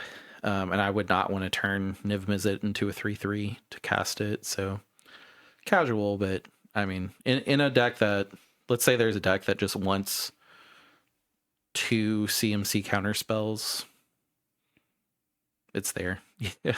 Maybe in pre-release. Yeah, I mean, it'll be fun in pre-release. Yeah. CDH, not, though. No. Dream Caesar, 3 generic and a black creature fairy rogue. Flying, when this creature enters, you may blight 1. If you do, each opponent discards a card. It's one of the few effects where each opponent discards a card. But even if you can infinitely, I guess you can infinitely blight itself, because it doesn't say another creature. So you turn it into a 2/1, flicker it, turn it into a 2/1, flicker it, drop everybody's hands. Like, I mean, if you're going to infinitely flicker a creature, I would hope you win, which, I mean, dropping everybody's hands, I guess, kind of is a win in itself, but it's a, oh, well, we dropped our hands. How much time is left on the clock? 20 minutes? Yeah, we can for what, 7 minutes each and not give them a turn? This is 4 and it's an uncommon, so you might have it. It's a common. Oh yeah, a common. Yeah. Like, cool. Not main review worthy.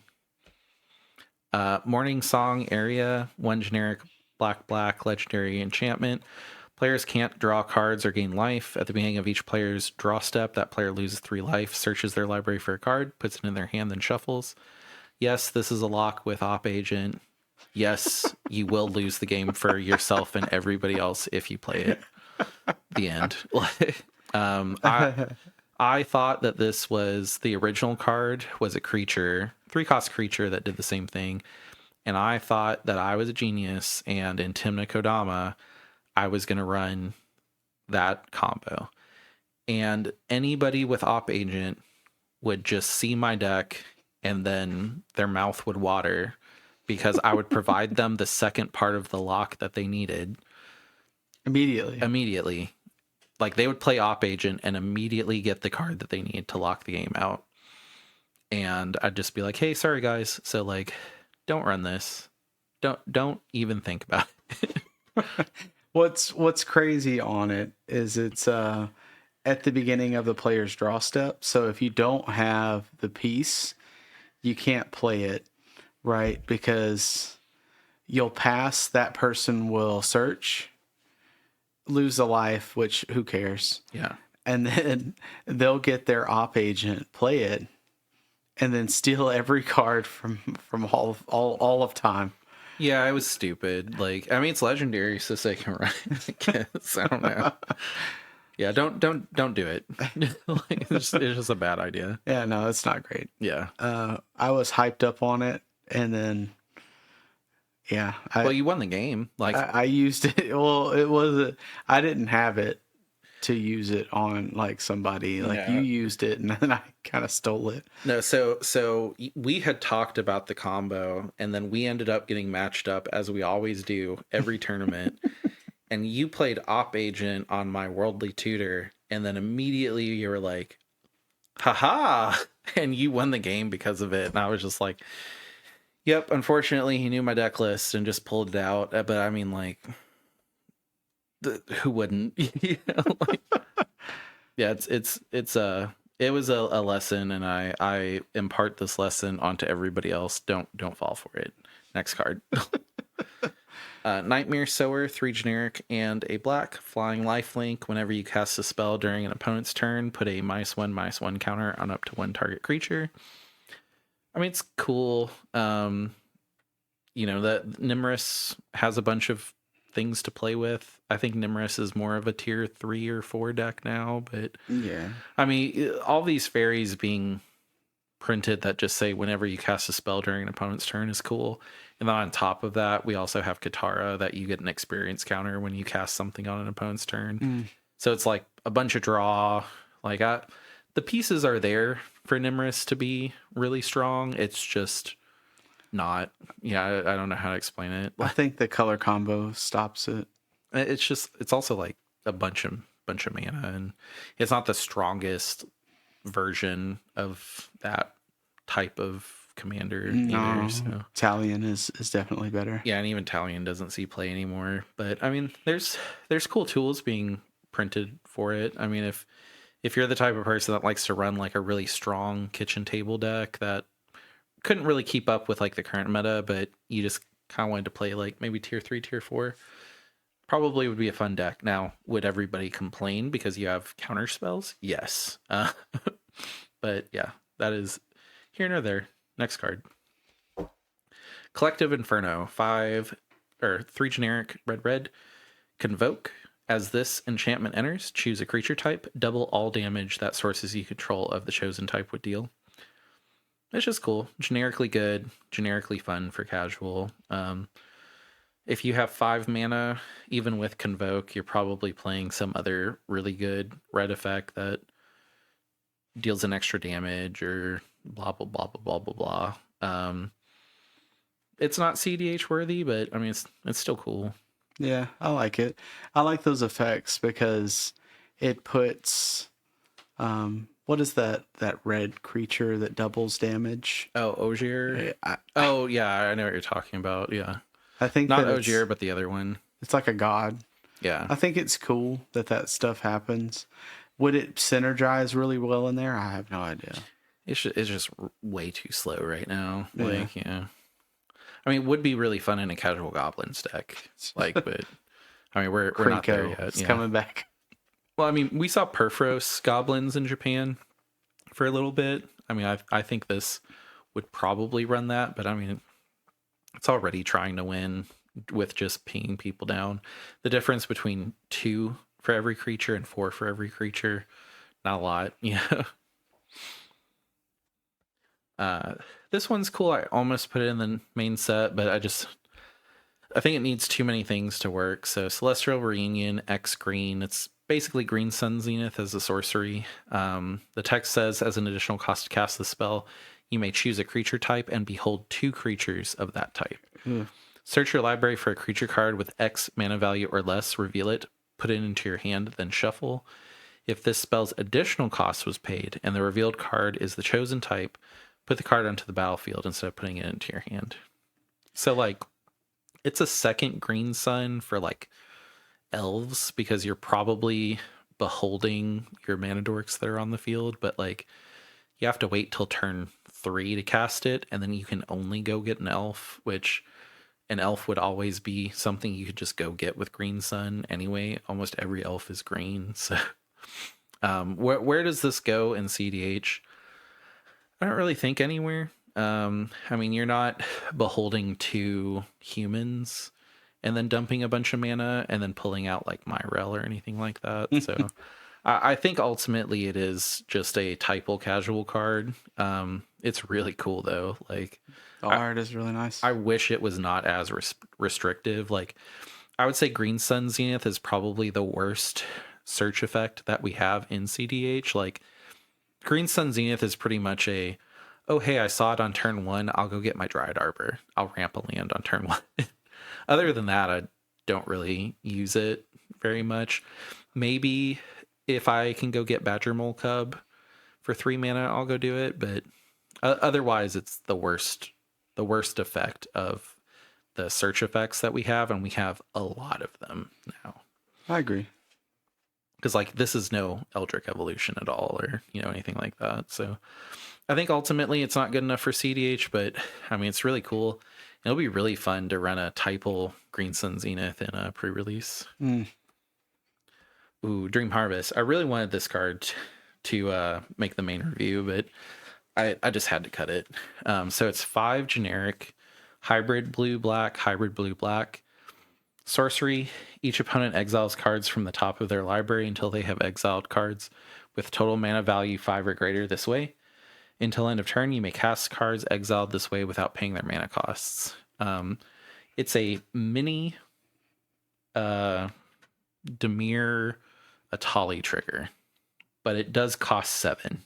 So, like, yeah, you can hit multiple things, but, like, I mean, you hit a Mind Break trap and a offer you can't refuse, and then you're like, well, that sucks. You know? Like, it is cool that it's each opponent, but I mean, it's no Peer into the Abyss. It doesn't immediately win the game, and a 7-cost sorcery should. If Dream Harvest just said sorcery, if this resolves, you win the game, it would still suck. Yeah, because it's 7. Yeah, yeah, it's hard. yeah. Like, each opponent loses the game, you win the game. I feel like Ben Hill isn't he, because he's the artist on this card, isn't he, hasn't he done quite a bit of art? Or maybe it's, not to just go off on a tangent, but anytime I see Hill, I think of Hank Hill, and I've never thought of Hank Hill while looking at a Magic card, so I think his name is just kind of generic. That's how my logic works. It's like, oh, I didn't think about King of the Hill anytime I read a card. Imagine if this card was Myriad sorcery. Target opponent loses the game. So like each person had a spell that was targeting them that if they didn't counter it, they lost the game. That'd be pretty funny. So again, tangent, but not so bad. He did Cage Sun. Oh, okay. And he did Chromatic Lantern. Oh, okay. And Consigned to Memory. Oh, that's cool. This does kind of look like Consigned to Memory, but with a Bogart. Anyway, does that make it better? Unfortunately, not so much. Fairy swarm to snoring Bogarts like vultures to rotting meat. Oh, because they're like sucking the dream out. Which is a cool art. Yeah. All right, next. Yep, and that is it for our review. It only took us exactly 3 hours. Well, I thought we were going to restart it. We're going to go over all of them again. We could. You want to? All right. So, no. If you guys want that, click on the video and then drag it to 0000. That's a way to have infinite holding priority. If you didn't know. So. Or if you click the like, subscribe, and yeah, mostly if you go to our set review playlist, I think that would be almost like 2 straight days of hearing us talk, which it would be torture for me, but yeah. So this is done. We've reviewed 3 hours. I'm excited about the pre-release, honestly. Yeah, and like this will come out after the pre-release, but I'm sure we'll talk about the pre-release in the Discord. So if that's something you want to hear, Discord it up. We had the set reviews, definitely with how Magic is constantly releasing stuff, has gummed up the podcast a little bit. It's definitely something that we recognize. We definitely don't want to just be the set review podcast. So I hope this new format was something that you guys liked, just like a super review of both sets. So it's not a full month of Lorwyn.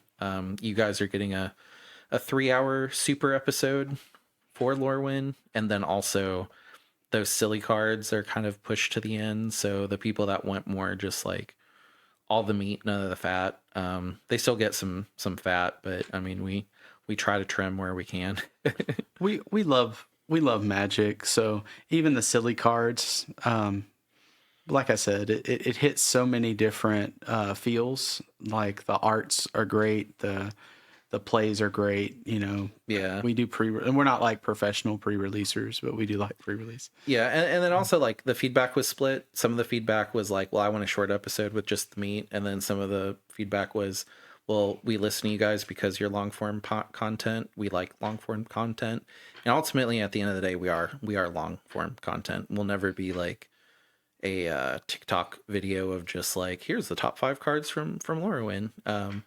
If that's what you guys want, probably not the podcast for y'all. But I definitely do appreciate everybody listening. I think we did pretty well slimming down a bit. Extra 30 minutes to hit everything. Yeah. Not too bad. Yeah. Just please leave feedback in the Discord if you want to have an active discussion. In the comments, if you just kind of want to leave like a real quick comment without discussion. I promise that we're grown men and we take our feedback very well. Even if it's just like, y'all suck, I'll be like, cool, that's not valid feedback. It's appreciated, but it's not constructive. I cry when that happens. Yeah. But I promise that you won't leave feedback and we'll be like, you're wrong. And also, you're a bad Magic player. Link your top deck. I bet I have more points. You don't agree? Yeah. Well, friend you. Yeah. Also, like, what's your elo? My elo's higher, so clearly my opinion's better.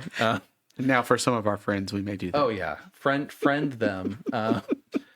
Yeah, but yep, this is the end of the podcast. I'm sure the outro music is playing me out and telling me to to get off of here. get off of here. So if you guys made it this far, thank you. Thank you guys. We appreciate it. Yeah, just like, comment, subscribe, auto download, go to the Discord, leave comments, send it to your friends, send it to your wife if you have a wife.